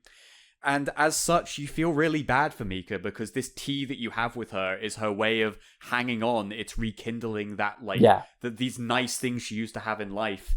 And as such, you eventually kind of, like, put her to rest by, you know, having tea with her and getting the kiss from her. Yeah. You also go back to Leo after each time to ask him kind of more about what's happening. He divulges more of this information to you. Yeah. It's the best storyline in the game. Yeah, because when you do get the kiss from Zombie Girl Mika, she disappears forever. She does. She is allowed to move on to the afterlife. Yeah. And I think it's good as well because like you never like tell Leo, oh, I've been drinking tea with Zombie Girl Mika. Yeah. He just tells you the story because he thinks you're interested. Yeah. And it's I don't know. I agree. It's the best individual story in the game. Do note there is a slight bit of bias just because like I really like both of these characters. Yeah, they're both really great. I think both their voices, their designs, their personalities, like I think they're really great in and of themselves. So this storyline being focused on both of them is great. I think it's quite a rare thing in this game as well for 2 characters in different locations to have anything to do with one another. Yeah, you're right, yeah. By direct comparison of the Bell and Charcoal thing, you don't need to bother with Charcoal. Charcoal being alive and you being able to fight them again feels superfluous. Yeah, it feels added on. But that is Worldly Desire Temple. Yeah. So Ash, do you want to tell me about Scarecrow Fields? I actually don't. I don't remember shit about Scarecrow Field. I remember the specifics of how you complete Scarecrow Field, and it makes my heart weep. Well, it makes me sad. I mean, I can tell you what I remember of Scarecrow Field. Give me your impression of Scarecrow Fields. Okay. Scarecrow Field is the level that has the goddamn fucking signpost in it, doesn't it? Yes, it does. And in order to do that, you have to fucking do a bunch of shit in Scarecrow Field. I don't remember what the signpost wants. They seemed kind of up their own They arse. want you to prove that aliens exist. I believe is what they want. That's what they want. That's why they've gone to a field. They want to see crop circles. They're in on that. And Scarecrow Field is a world of conflict. It's a place of peril. Oh, there is a battlefield taking place over these fields, which is quite scary for young Ricardo. Yeah.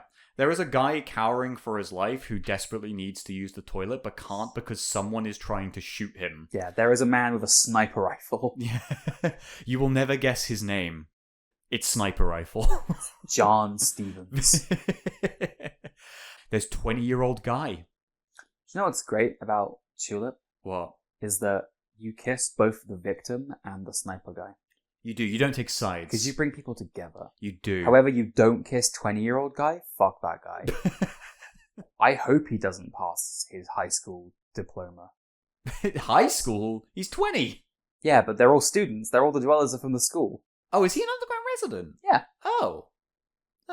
I thought he just sat on that bench all day. He does, but he's still a dweller. Oh, okay, fair. He's not an actual guy. Well, the thing with 20-year-old guy is that you have to basically walk past him like 25 times or something. It's like 50 times. It's a lot of times. And if you don't walk past him in the right way, which seems to be if you like go too quickly, he will laugh at you and that will hurt your heart. I think the way to know that you've walked past him correctly is that he will take out a piece of celery and bite it.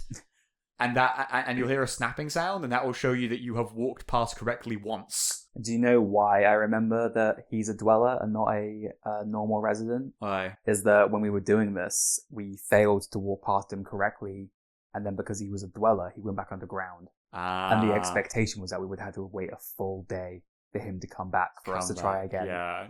And then we would have to repeat that process 25 times. Oh my god. There is also in Scarecrow Fields, there's a clam lady of some sort. You have to boil. Yeah, you do. You have to boil her so she'll come out of her shell and then you can kiss her. And she wants to be boiled, by the way. Yeah, like, she has consented to the boiling. Like she says when she is underground that she wants to be boiled. There is also Man Spider. Well, tell me more about Man Spider. I think Man Spider is a spider that has a man's head for an abdomen. My god. And they are surprisingly docile. You know, you can still fuck up the kiss and take a lot of damage, but like they're not like as vicious as you might expect. No. Or as noble as you might expect. They can be reasoned with. Indeed. I've completely forgotten about where the fuck Dr. Phil lives, and I don't care. Dr. Phil lives in Long Life Town. He's in Long Life Town. He's on the street outside the bathhouse. Oh my god, sorry, there's a fucking guy called Dr. Phil. And I bet he was a reference to like an esoteric, like specific Japanese celebrity, because he looks nothing like Dr. Phil. We never kissed him either. Wait, did we never kiss Dr. Phil? No, to kiss Dr. Phil you have to start the Sweet Shop Lady's quest. Oh, fuck that. Yeah. Yeah, never mind. I guess we ignored Dr. Phil. So those are the three we didn't kiss. It was Dr. Dandy, the Sweet Shop Lady. Oh, four. Dr. Phil, and 20-year-old guy. I see. Those are the recipients of no love. They will not see the light of heaven. That is really fucked up. I'm sorry, guys. Dr. Phil isn't going to heaven. It's Ash's fault. It's not my... It is my fault. Yeah. I could have tried harder, you're right. If only I was a better woman. If only. I'm struggling to remember any other, like, big ones from Scarecrow Fields. I think it's the weakest showing. There really aren't that many people in Scarecrow Field. There are a few kisses in the other areas that require the use of Scarecrow Field. For instance, there is a boy at Worldly Desire Temple called Eggplant Boy. Mm-hmm. He requires you to eat a good eggplant near him. That's fucking... So you have to buy eggplant seeds from one of the merchants and then take it to Scarecrow Field, grow it, and then hope that you get a good one. Because if you don't, you can't kiss him. Fuck. Yeah. That is messed up. The bulk of your time in Scarecrow Field, however, will be spent in completing the fucking alien quest. Yes, that's the main attraction of Scarecrow Field, is, in my opinion, the most cryptic of the quests. There's so many layers of stuff you need to specifically know to do in order to get this happening. So basically, in Scarecrow Field, there's like a structure at the top of which is an alien. Mm-hmm. Like, he's just an alien. He's a guy in a big suit. He's got like a big diving suit on that looks like a spacesuit, basically. Yeah. But when you speak to him, obviously, he speaks in alienese, so he cannot be understood. However, thankfully for you, and Ricardo, I suppose, there are 4 books that are alien dictionaries, implying that visits from these beings are quite common. Yeah. It's not that rare to see an alien in Scarecrow Fields, as it turns out. Yeah. So you must acquire the 4 books. One of them you have to buy micro gum. Ah. And then you must go to a hole in a fence behind the sweet shop And then when the clock hits exactly 5 p.m., you must use the micro gum, which will make Ricardo very small. And then he can go through the hole in the fence and retrieve one of the alien dictionaries. Once you have acquired the alien dictionaries and speak to the alien, which isn't translated for you, you have to cross-reference it with the dictionaries.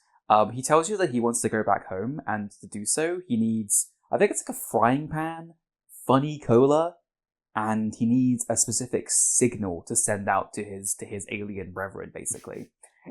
To keep it simple, you gotta fucking buy these seeds. And then you've got to plant it in the right place. How do you guess the right place? You fucking just guess, idiot.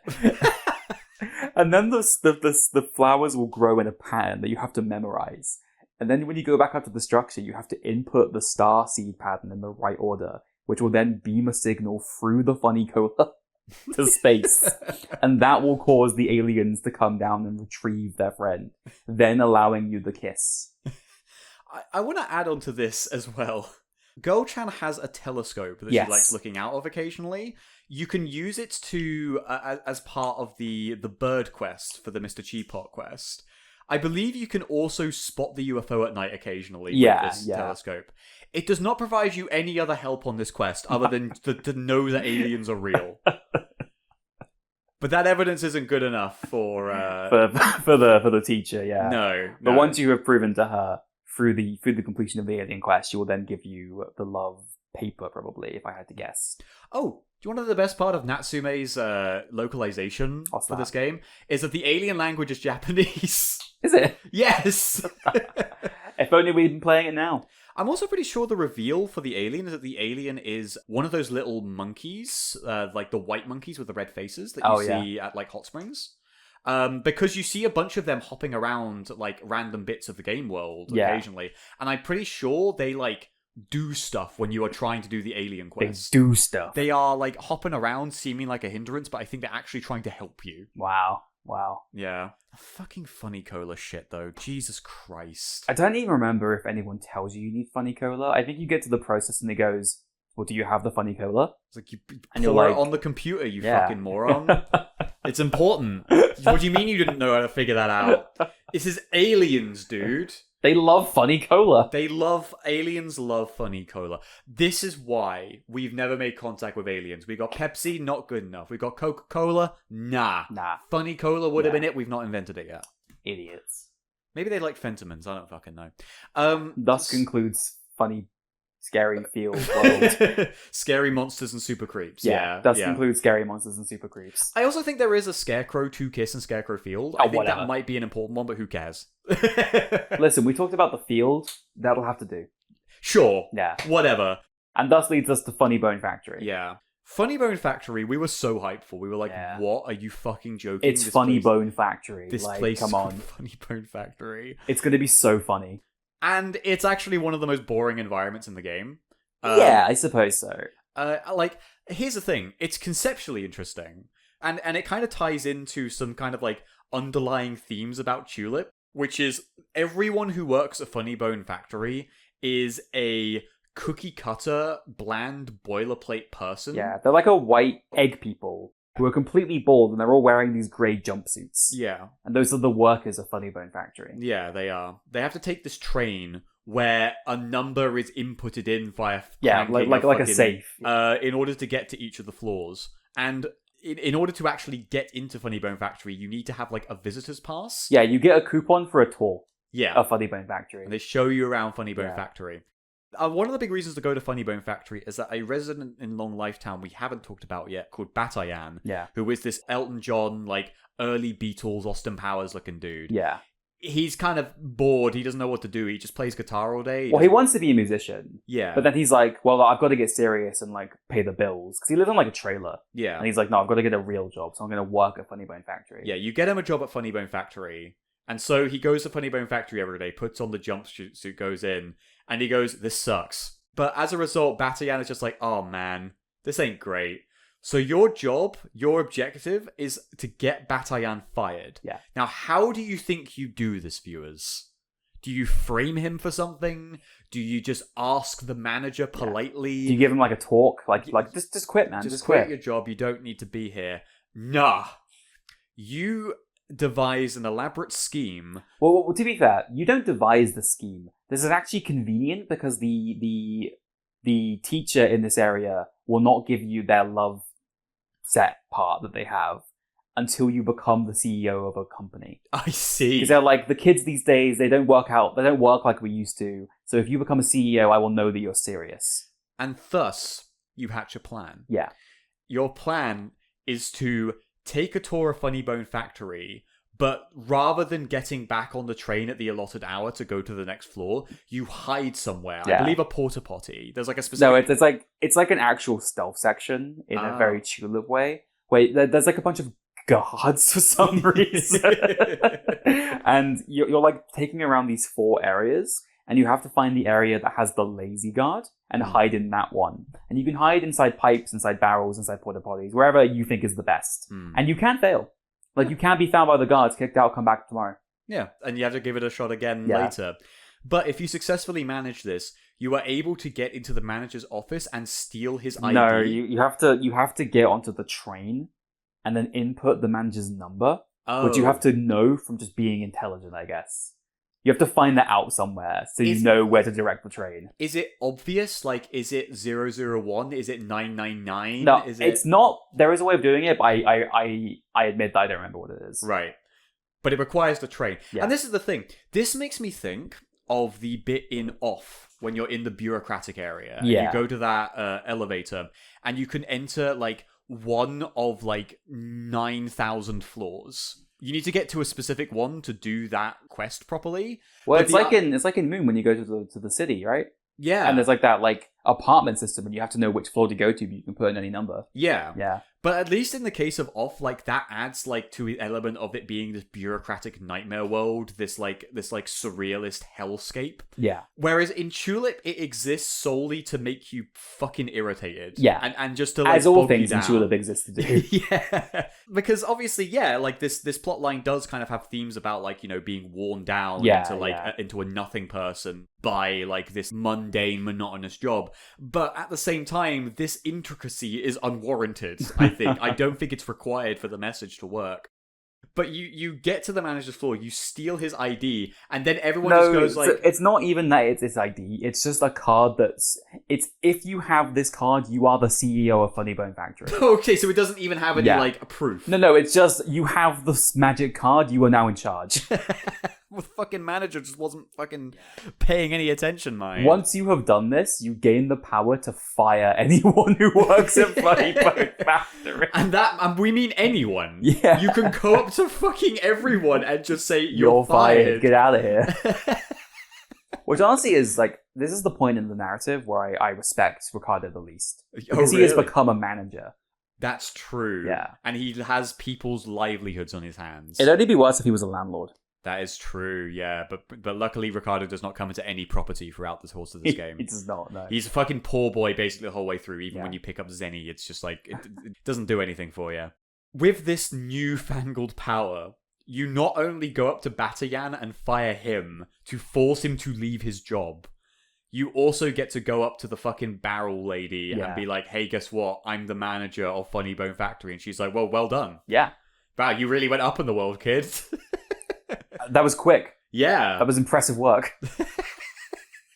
And then you get to kiss Mecha Yodzilla.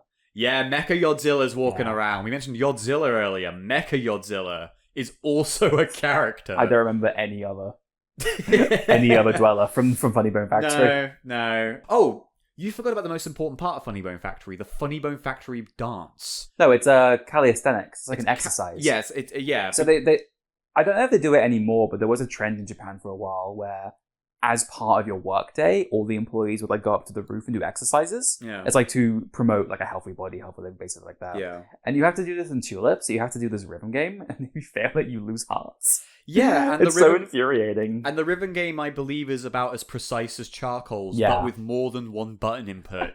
You have to do it for like all 4 like stanzas of the song. Yeah, it's awful. And it sucks. Like, for us, that was just, okay, we're going to lose hearts here. Yeah, like, we cannot retain these hearts. Like, whatever. This is why we needed to kiss fucking Agony Man.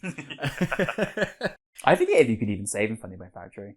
No, you can't, can Yeah. you? Because, technically the area is Funny Bone City, but the only two things in Funny Bone City are the apartments and Funny Bone Factory. And you can't go to the apartments. Yeah, no, this is like a weird area of this game, because I feel like we simultaneously think like some of the wackiest, funniest bits of Chulip are here, Yeah. but also it's so droll. There's something so charming about the fact that you steal the card that says you are the manager, and then you can just fire these people. Yeah. Like, there's something about it that's like, I was not expecting to be here when I rolled up as Ricardo at the start of this adventure, you know? Yeah. I'd be firing people from their jobs. I did not expect any of the things that happened in Chulip. It was honestly a fucking masterpiece of keeping me on the edge of my seat. That's fair. Every time I was like, oh god, Ash, we have to do this long, convoluted fucking thing again. Good god.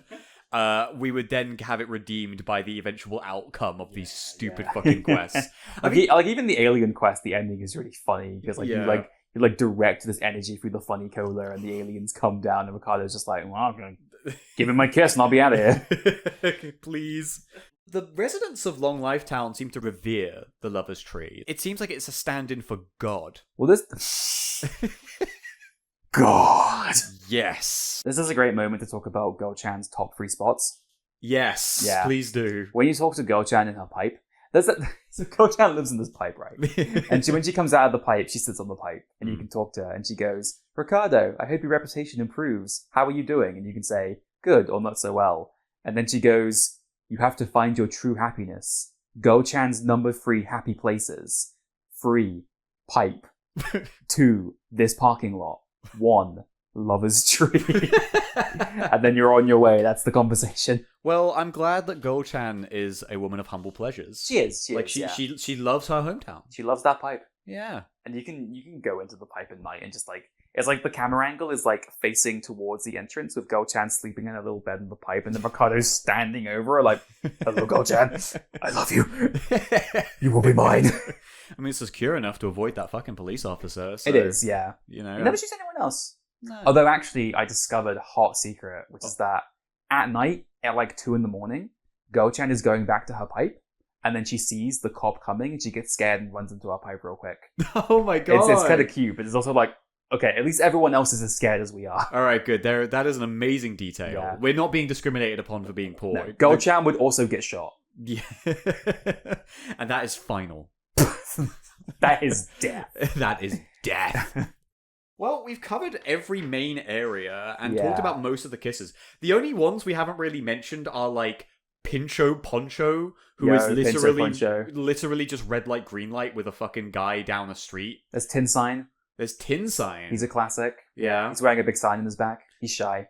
He's very shy. It's Mr. Apollo, who's a rocket. Yeah, he comes up at like 2 p.m. to blast off. And then when he lands, you can kiss him for precisely 1 second. There's a voodoo doll who fucking hates you. Yeah. And when you kiss him and go back home, you get a letter where he's just like, I fucking hate you. Dude, when you kiss Pinto Poncho, he sends you a letter that he's like, I've decided to move to Peru.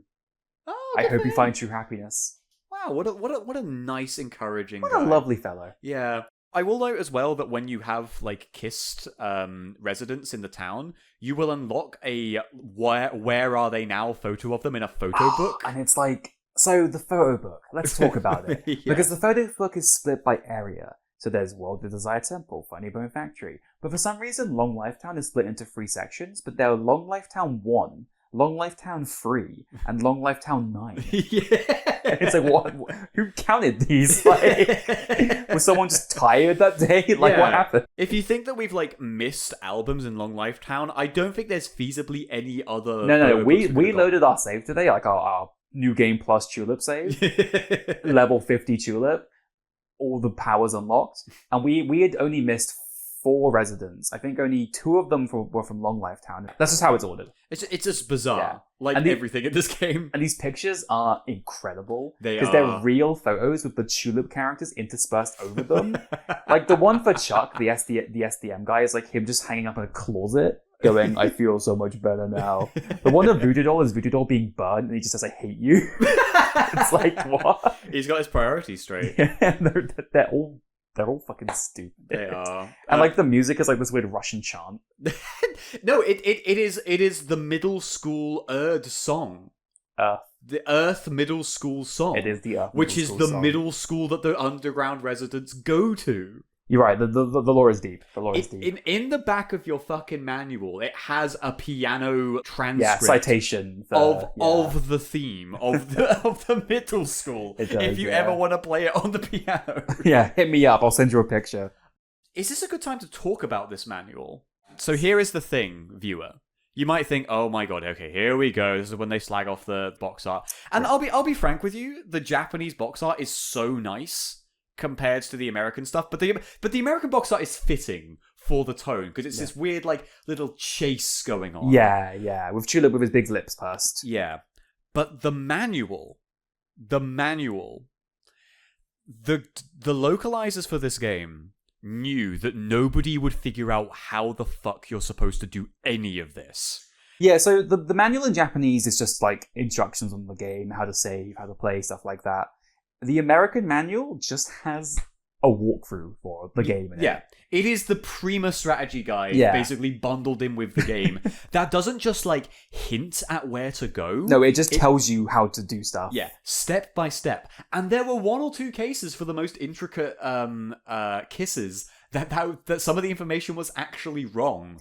Like some of the codes and numbers and stuff that you have to do, we needed to double check online to make sure we weren't fucking it up, and it turned out the online solutions were right and the manual was wrong. That kind of added to the frantic nature. I'm sure we'll talk about it later, the manner in which we played this game. But it was like, this game was so obtuse that it came with an instruction booklet that was a walkthrough for the game. Yeah. And the instruction booklet was wrong. Yeah. So we were doing stuff and we were like, what do you mean? We have a guide and we still can't beat this fucking game. And that's the beauty of fucking Chulip. It is the infuriating part of Chulip. It is the part that goes against all principles of design. But I have to fucking respect the moxie. The absolute fucking gall of it. The goal of it, yeah. It's I think the one I remember specifically being wrong was its instructions on how to do the bath correctly. Yeah. So we had to take a bath like 15 times and it kept going wrong. We were like, what the fuck are we doing wrong? So we tried just reversing the order and that worked. And it was like, what? Okay. It was just like, what are we talking about? You gotta have a bath right, Ash. You can't go sitting in the bathtub before turning the dials. Don't be stupid. I've been bathing incorrectly for years. I fucking stink. When do you stand on the fucking bucket? Is all I'm saying. I don't have any space in my apartment for a bucket. Youths these days. She'll never become a CEO. God. You're probably right. I'm going to say you've got me there. All right. As a result, I kind of feel like we were a little bit more justified in using the save states for the, like, when we were actually playing the game. Yeah. Because the game itself wants you to cheat. The game itself says, like, look, you are not going to figure this out. You need, like, a guide. To be fair, the original Nihonjin version does not want you to cheat. The original Japanese version, I presume that the intent of the developers was that it was going to be like Moon, where you're just going to spend time learning what all these characters want, trying things and getting it wrong until you eventually come upon the right answer. Oh, yeah. Whereas Natsume were like, no one in the West is going to fucking do this. Like, they're all going to give up immediately. Well, we've kind of alluded to the way that the characters look, and hopefully, you know, our artist, Sen, has captured the essence of the Chulip art style as well. He has bottled lightning, let's hope. If the game didn't look like this, I don't think we'd be so forgiving of it. Yeah, because like on a technical level, it's quite like a limited game, budget-wise and like ambition-wise. Like it's a lot of very, very small areas with a fixed camera. And I wouldn't say like the textures will blow your mind or anything. No. But it is entirely held together by a very, very appropriate art style that I think enhances the vibe of the world and the satisfaction of the gameplay. The textures will blow you away in a different way. But you are quite right. This is a very average-looking PlayStation 2 game. But I think the character design kind of carries it. I think the consistent kind of coloring does as well.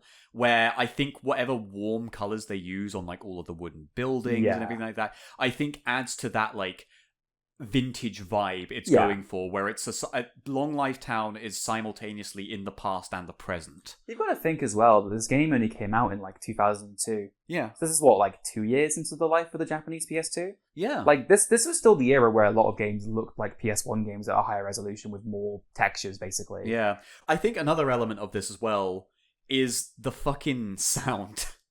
God, yeah. So, this game's sound effects are, like, perfectly fine. They're kind of twee. I want to point out the stupid wooden gong, which, after we did that quest, we kept noticing there was this weird, like, sound in the Worldly Desire Temple that was just going, yup, yup, yup, yup. And we spent the entire time going, like, what the fuck is that sound?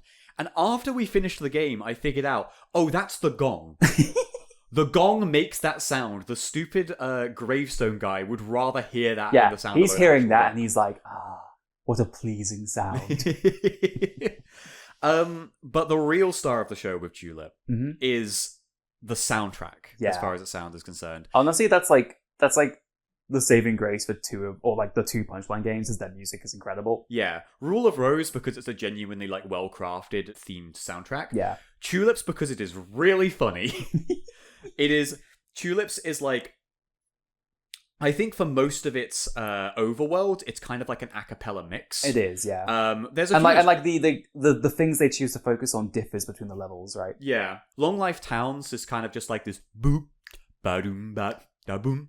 If you're a fan of Crash Twinsanity, you'll like the Chulip soundtrack. But fucking Worldly Desire Temple is that, but with a kazoo layered over it. Yeah. And then a guy going... It's fantastic. You were creased with laughter. Because it's been so long since we played Chulip, and because I was playing the game again for the purposes of this podcast, I had forgotten when that song played.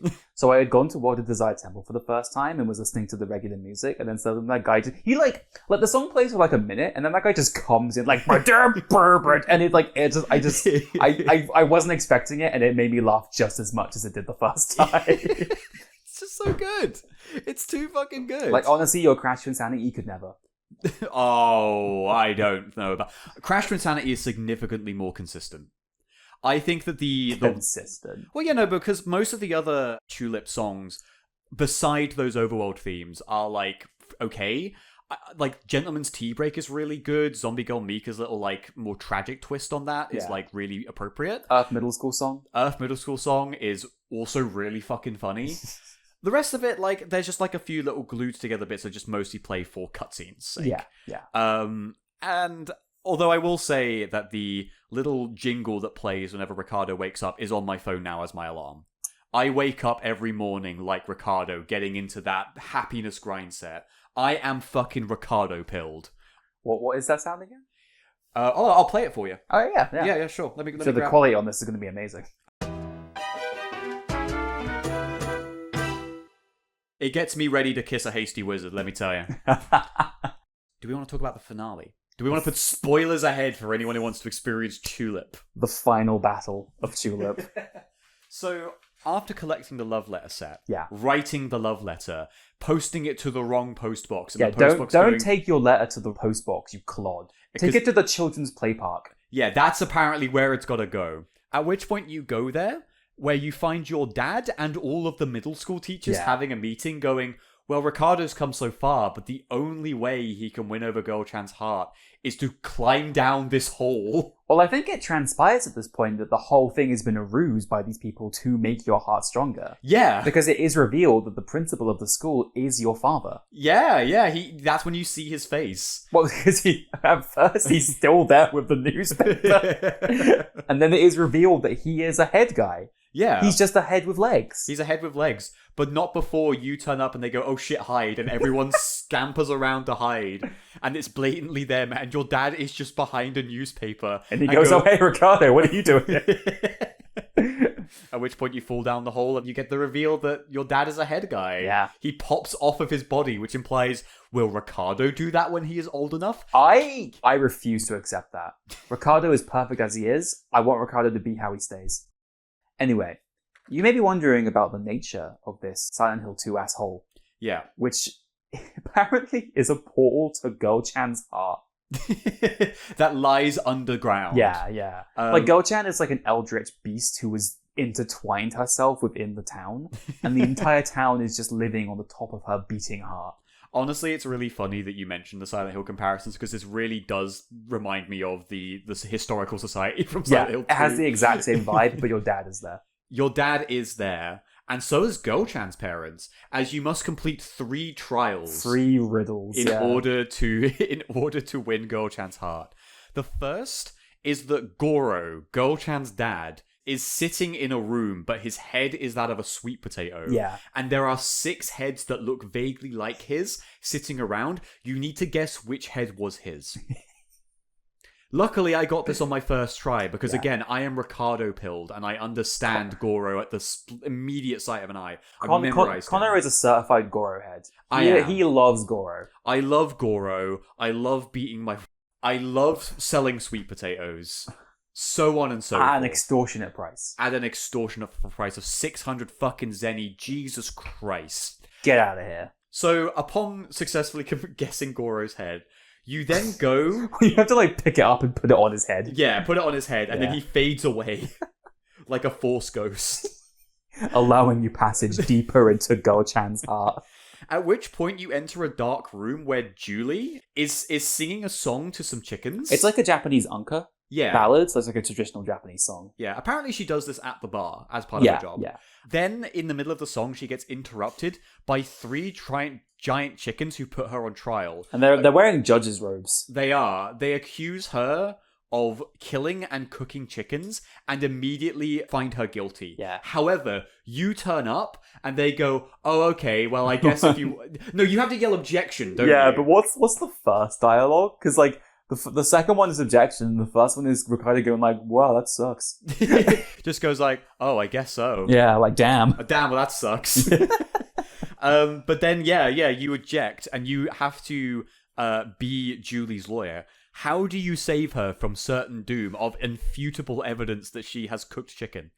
Well, at this door to give testimony is every mainline resident of Long Life Town. Yeah. You have to cycle through them and get specifically 2 of them to give a testimony where they will say, oh yeah, no, she burns the chicken. It's really good. How do you know which 2 you need? Fucking guess, idiot. Maybe there's a way to get Julie's card and you show it to people and they will go, oh yeah, she burns the chicken. Yeah. It's really good. There's like 40 residents as well, and you have to cycle through them one by one till you get the ones that you need. And again, I can't fathom. My Baka Gaijin brain does not understand how burning chicken makes it okay. Yeah, so the process of it is that you get the 2 people who like Michelle's cooking and you say, let's hear their testimony. And they say, yeah, she burns the chickens real good. And then you say, all right, no more questions. And the chickens go, all right, we will now deliberate based on the witness of 2 testimonies. And they go, it is indisputable that Julie burns chickens. However, she burns them very well. As such, she is not guilty. And it's like, what? This has to be a reference, like a specific pop culture reference in Japan, right? Like, I don't understand. Like, listen, Jack the Ripper, when you killed those first 4 girls, it was really impressive work. Great job. 5th one, very sloppy. That's when you drew the line. That's when I'm out. As long as you killed them real good. You are then allowed to proceed once again deeper into Go-chan's twisted mind. At which point, the final guardian blocking your way, you would think, well, who is the 3rd pillar of Go-chan's important members of her life? And it is someone we have failed to mention until this point. Yeah. It is Go-chan's cat. Who is gigantic and magnificent. And this cat says, I am the cat. I have no name. I know Go-chan better than you. Well, doesn't he say he doesn't respect you? I don't respect you. He says, I will insult you. Yes! Thus begins the long life insult action quiz or something like that. Yeah, that's it. He then subjects you to the most demented quiz of all time. Yeah, alright. So here's the thing, viewers. You have to answer 20 questions and survive this gauntlet. If you get a question wrong, you lose hearts, a lot of hearts. And the questions are all like, hey, what is the phone number that you need to call in order to get the bathhouse? Yeah. What the fuck does Leo do every morning? This random director, who is his biggest fan in town? And it's one like, of them is, how many cans of funny cola does the cop drink every week? Yeah, right? The game basically says, alright, listen, fucker, if you want to beat the game, you need to develop a practically obsessive amount of note-taking on every little detail of how these people live their lives. Yeah. You can only presume it's either that or the developers are like, guess. Yeah. Like, just keep guessing until you get it right. Chulip is a game that demands all of your attention and time if you want to beat it fairly. Yeah. If you want to go online and look up the answers, you're welcome to. The manual doesn't give you the answers. No, it does not. No. It does not. This is when the manual stops being helpful at all. This is just, it's all on you. Well, I wonder if the expectation in the developer's mind is that, to them, the way that you had to have figured out all of this stuff to complete the game and get to this point is by paying obsessive detail to all the details of this little town. So maybe they were expecting at this point you would just know all this shit. Yeah. Because you've had to have done this much research to get to this point in the game naturally. Yeah. And so they expect you're the biggest Chulip head of all, and thus you are deserving of the title of winning Chulip, of surviving the Cat's Gauntlet and getting to the end of the game, where Ricardo walks down a long dark corridor to the postbox in Go-chan's heart. The letter that he reads out is honestly not much better than his bad one. No, it's really embarrassing. But It's just like, he's just like, "Dear Go-chan, I love you a lot, you're really great." And then he posts the letter, and suddenly a giant hand comes from the sky and picks up Ricardo and drops him off in front of the lover's tree. Reminds me of the end of Dark Souls. Yeah, at which point you approach the lover's tree. Go-chan is there.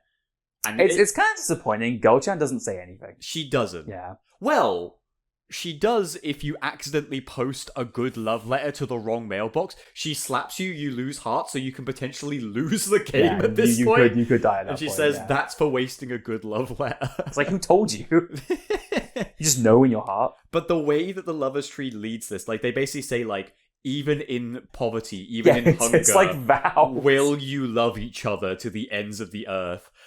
And it's like, yeah, it's like vows for a marriage, and then you kiss. Yeah, I do wonder what the Japanese version of that is, if it has that same implication or not. You spin around in space, the teachers show up to celebrate, the residents of Long Life Town show up. All the Chulip heroes are here. Yeah, Dr. Dandy, the cop, Mr. Cheapot. Damn. And so the game ends. And thus concludes the tale of Chulip. The most beautiful love story ever told. Sure. It's definitely the most love story ever told. It is one of a fucking kind, Ash. Oh, what the fuck? What the fuck, Ash? I think it speaks for itself. You sure? Yeah. I need like 3 layers of translator. Oh, I'm getting there. Give me a break. I need a translator of the Japanese. I need like a psychiatrist. Yeah. And I need a priest. A priest, alright. Like a translator of the heart, the mind, and the tongue. Well, in 5 years, I might be one of those. So we'll revisit this at that point. I'm looking at the itinerary. Uh-huh. And you have boldly placed that Chulip is both the worst game of all time and the most interesting game of all time. Alright, let's talk a little bit about when we played this game and the delirium that it inflicted upon us. Mm-hmm. Like, I want to get across that we may have made Chulip, through our incredible oratory, sound rather appealing and infinitely charming, but the thing is that I believe in my heart that Chulip is perhaps the worst designed game of all time. You have stolen my thunder, because this was exactly what I wanted to say when we got to rankings. This game is working entirely as intended, but the way it was intended was conjured up by a wizard who communed with Satan to ask him how to make the most frustrating video game of all time. Because while Chulip is many things, it is beautiful, it is touching, it is funny, it is warm, it is also perhaps the worst experience of a game we've had. Like, I remember in my heart, more than in my mind, you standing behind me in distress, like watching as like I was trying to go up to one of the kiss people, and we had been sitting there for half an hour waiting for him to Viva, and then we missed it because the guy touched Ricardo and he fell over and then was on the ground for like 5 minutes. Oh my fucking god, yeah. There were points in this where like I would be sitting there and I'd be running in a big circle, and I'd be like, all right, Connor, what I'm doing now is, right, I have to grow a good eggplant. So I'm buying all these eggplant seeds, and I'm going to Scarecrow Fields, but I have to dodge the sniper. And I turn around and look at you with a madness in my eyes, and you'd be laying like a plank, like a dead witch, across your bed, and you'd look at me and go, yeah. And I'd turn back to the computer, and I'd be hunched over it, like a little goblin, just like, all right, here we go, I gotta get these kisses. There was a point where you just turned on a keyboard and just started playing random notes. I forgot about this. Yeah, because I was like, hey Ash, I'm gonna compose the Chulip soundtrack, and I just started fucking mashing notes on the keyboard. It was the best of times, it was the blast of times. Like, it was the highest peak and the lowest valley. I love Chulip. I'm in love with Chulip. I would marry Chulip. Congratulations. Thank you. You're not invited to the wedding. Ah. I would not, for a single moment, to any of you, recommend that you play Chulip. Stay away from Chulip. Do not attempt to interact with Chulip. Chulip is an SCP. If you touch Chulip, it will ask you for the internet. Do not let it anywhere near anyone. It is a corrosive nightmare game. I am being serious. Like, I tried to replay this for this podcast, and I was like, this is fucking stupid. Well, Ash. What's up? As someone who has not played a single second of Chulip in preparation for today's recording... Because you don't care about the podcast, yeah. I am on the opposite side of this coin to you. So here's the thing, right? I feel like the way that you approach a game when you go to play it, there's kind of like 3 different levels of playing it. Okay.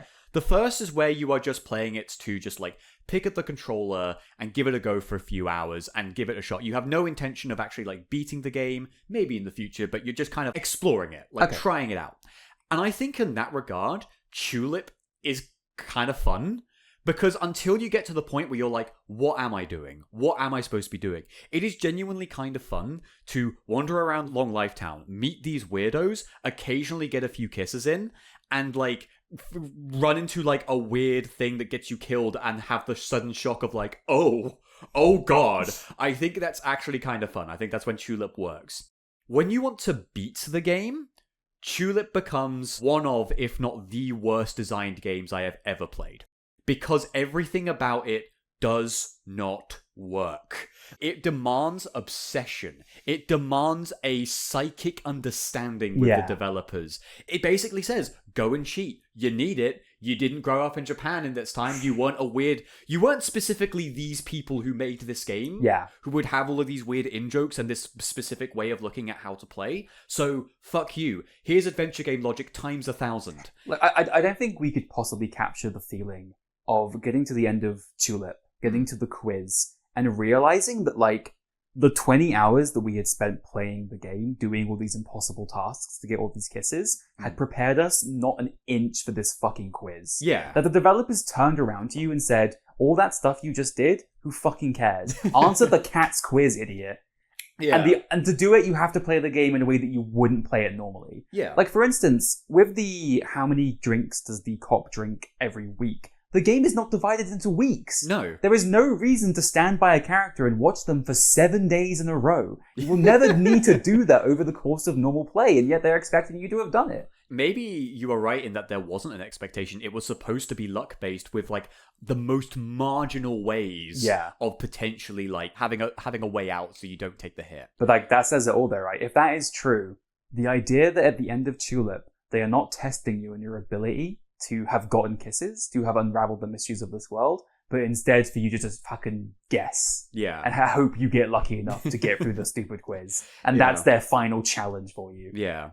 Which is where I get to the third way of play, which is to try and complete a game, do everything. Yeah. Trying to 100% Chulip by getting every single kiss.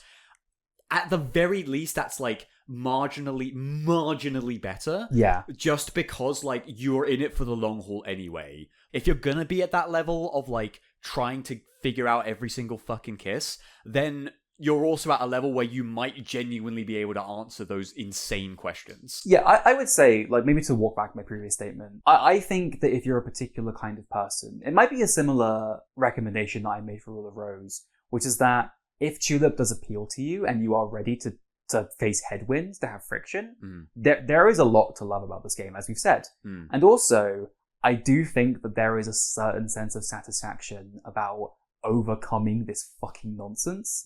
Like, we have never known, and we may never know, the joy of 100%ing Chulip because we were defeated by 4 kisses by the very end. Yeah. But I have to imagine that getting there is like the highest kind of euphoria.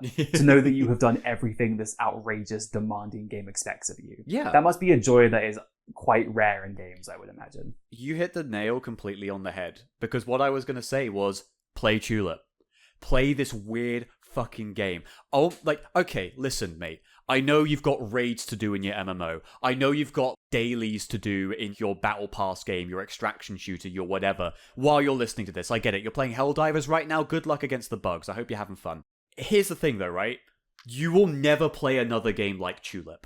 Unless you play Moon. Unless you play Moon, which is the only other game like Chulip on the planet. The problem is, though, right, is that I want people to experience this for the first time. Yeah. I would adore to make a proper retrospective for this game where I can be a little bit less in-depth as we have done today. Yeah. To be like, here's some weird shit. Please try this game. Please solve this before I spoil everything. But if you're listening to this, then this is your way to learn what the fuck this game was without needing to go through that gauntlet, without needing to go through the torture, because you've got your life to live. And I won't deprive you of it. But Chulip wants you to learn about it, so that you will open your heart to it, so you will treat it like a lover. And that is the love that Chulip demands. An almost yandere kind of fucking, like, psychotic This is the real to you. yandere sim. I also think that there's a kind of pure beauty to the fact that, like, you were talking about this, about, like, MMO raids and dailies. Yeah, thanks. That made me think that, like, there is nothing to do in Chulip but to play Chulip. And what I mean by that is that the only thing to do in this game is to get the kisses. Yeah. There are no costumes. There is no bonus room. There is no concept art. This is just the game presented as is. And that's all you have to do to engage with it. Is just do the thing it wants you to do. Yeah. And that makes it like a relic from a different time when there was no additional fluff around games. It's just, this is it. Go, do it. Yeah.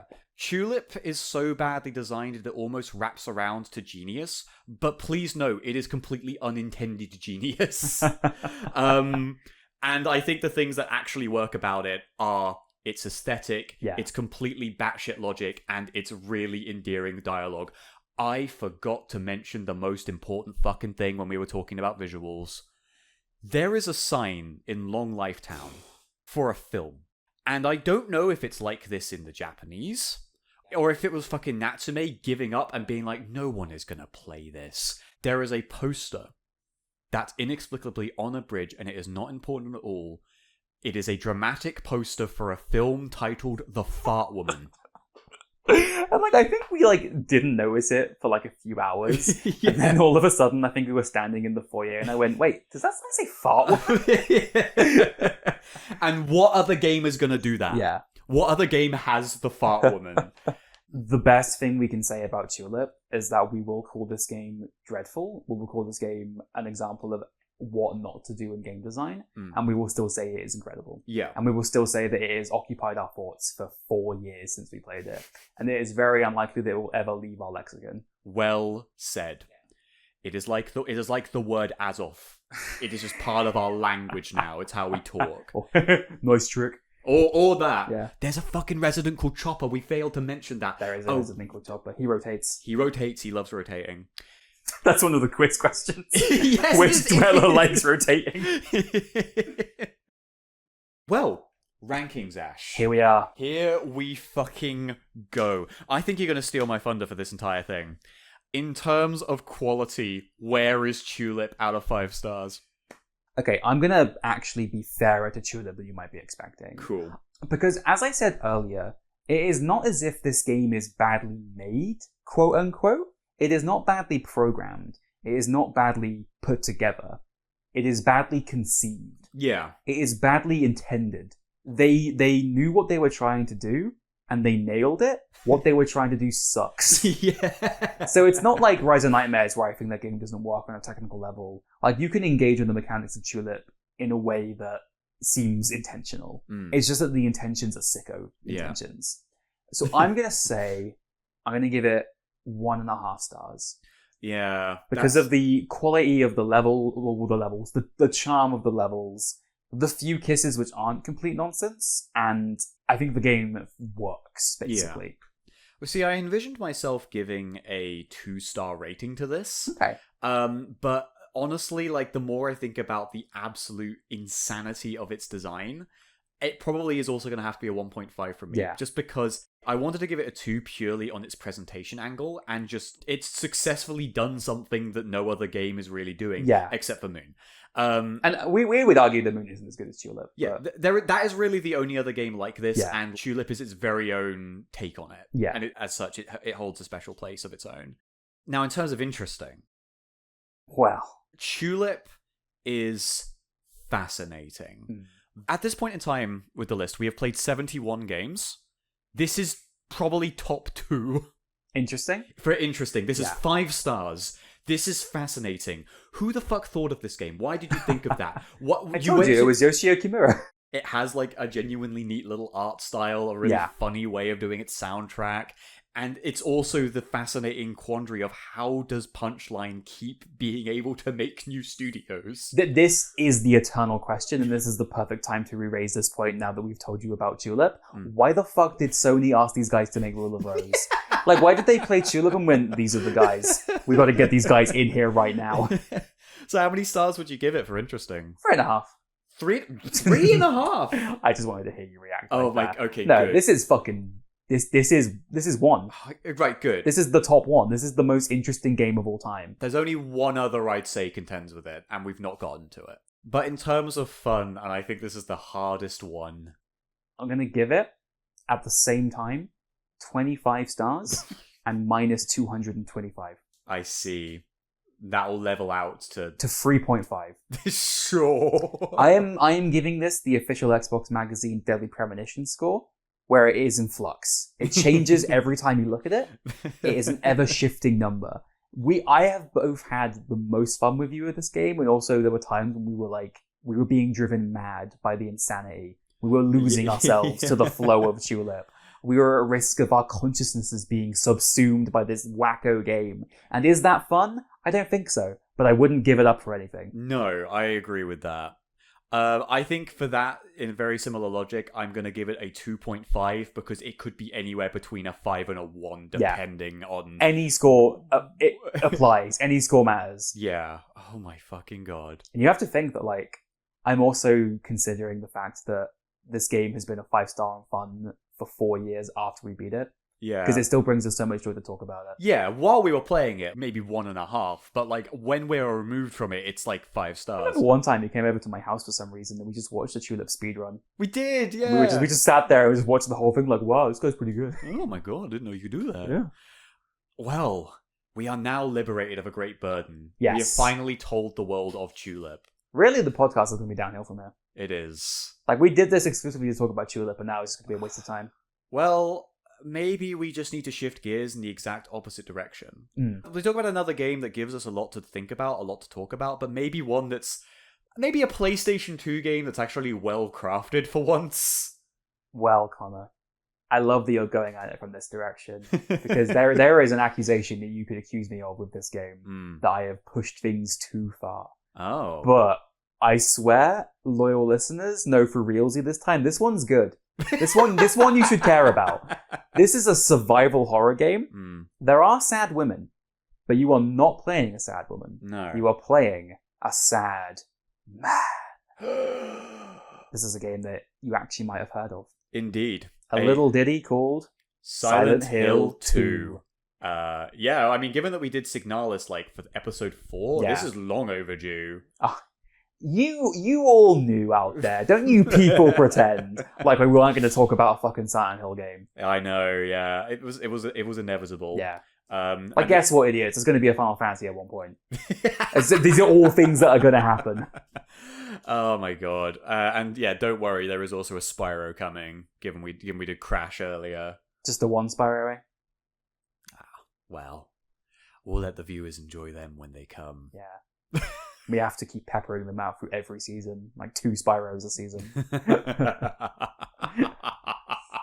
Well, thank you very much for listening, viewers. Yeah. If you want to see more from me, then there is a lot more of this show where it came from. There's 20 episodes of our show on this channel. There's 20 thrilling episodes, incredible scenes. And also Geist. But every other episode is the peak of game analysis. We are the titans of this industry. Yeah. There's also stuff on my main channel to go and enjoy if you are interested in revisiting some games that you might want to try out for yourself in the future. And Ash. Well, listen, guys. If any of you are playing on the Odin server in 14, I'm doing the Arcadian right now, so get in touch. All right, yeah. You might find Ash in the wild there. We'll fight some bees. It'll be great. Well, friends, make good choices. And take care. しないでください. Just tip, reach, party, lily, pong, silk and straw. You lily close, you slowly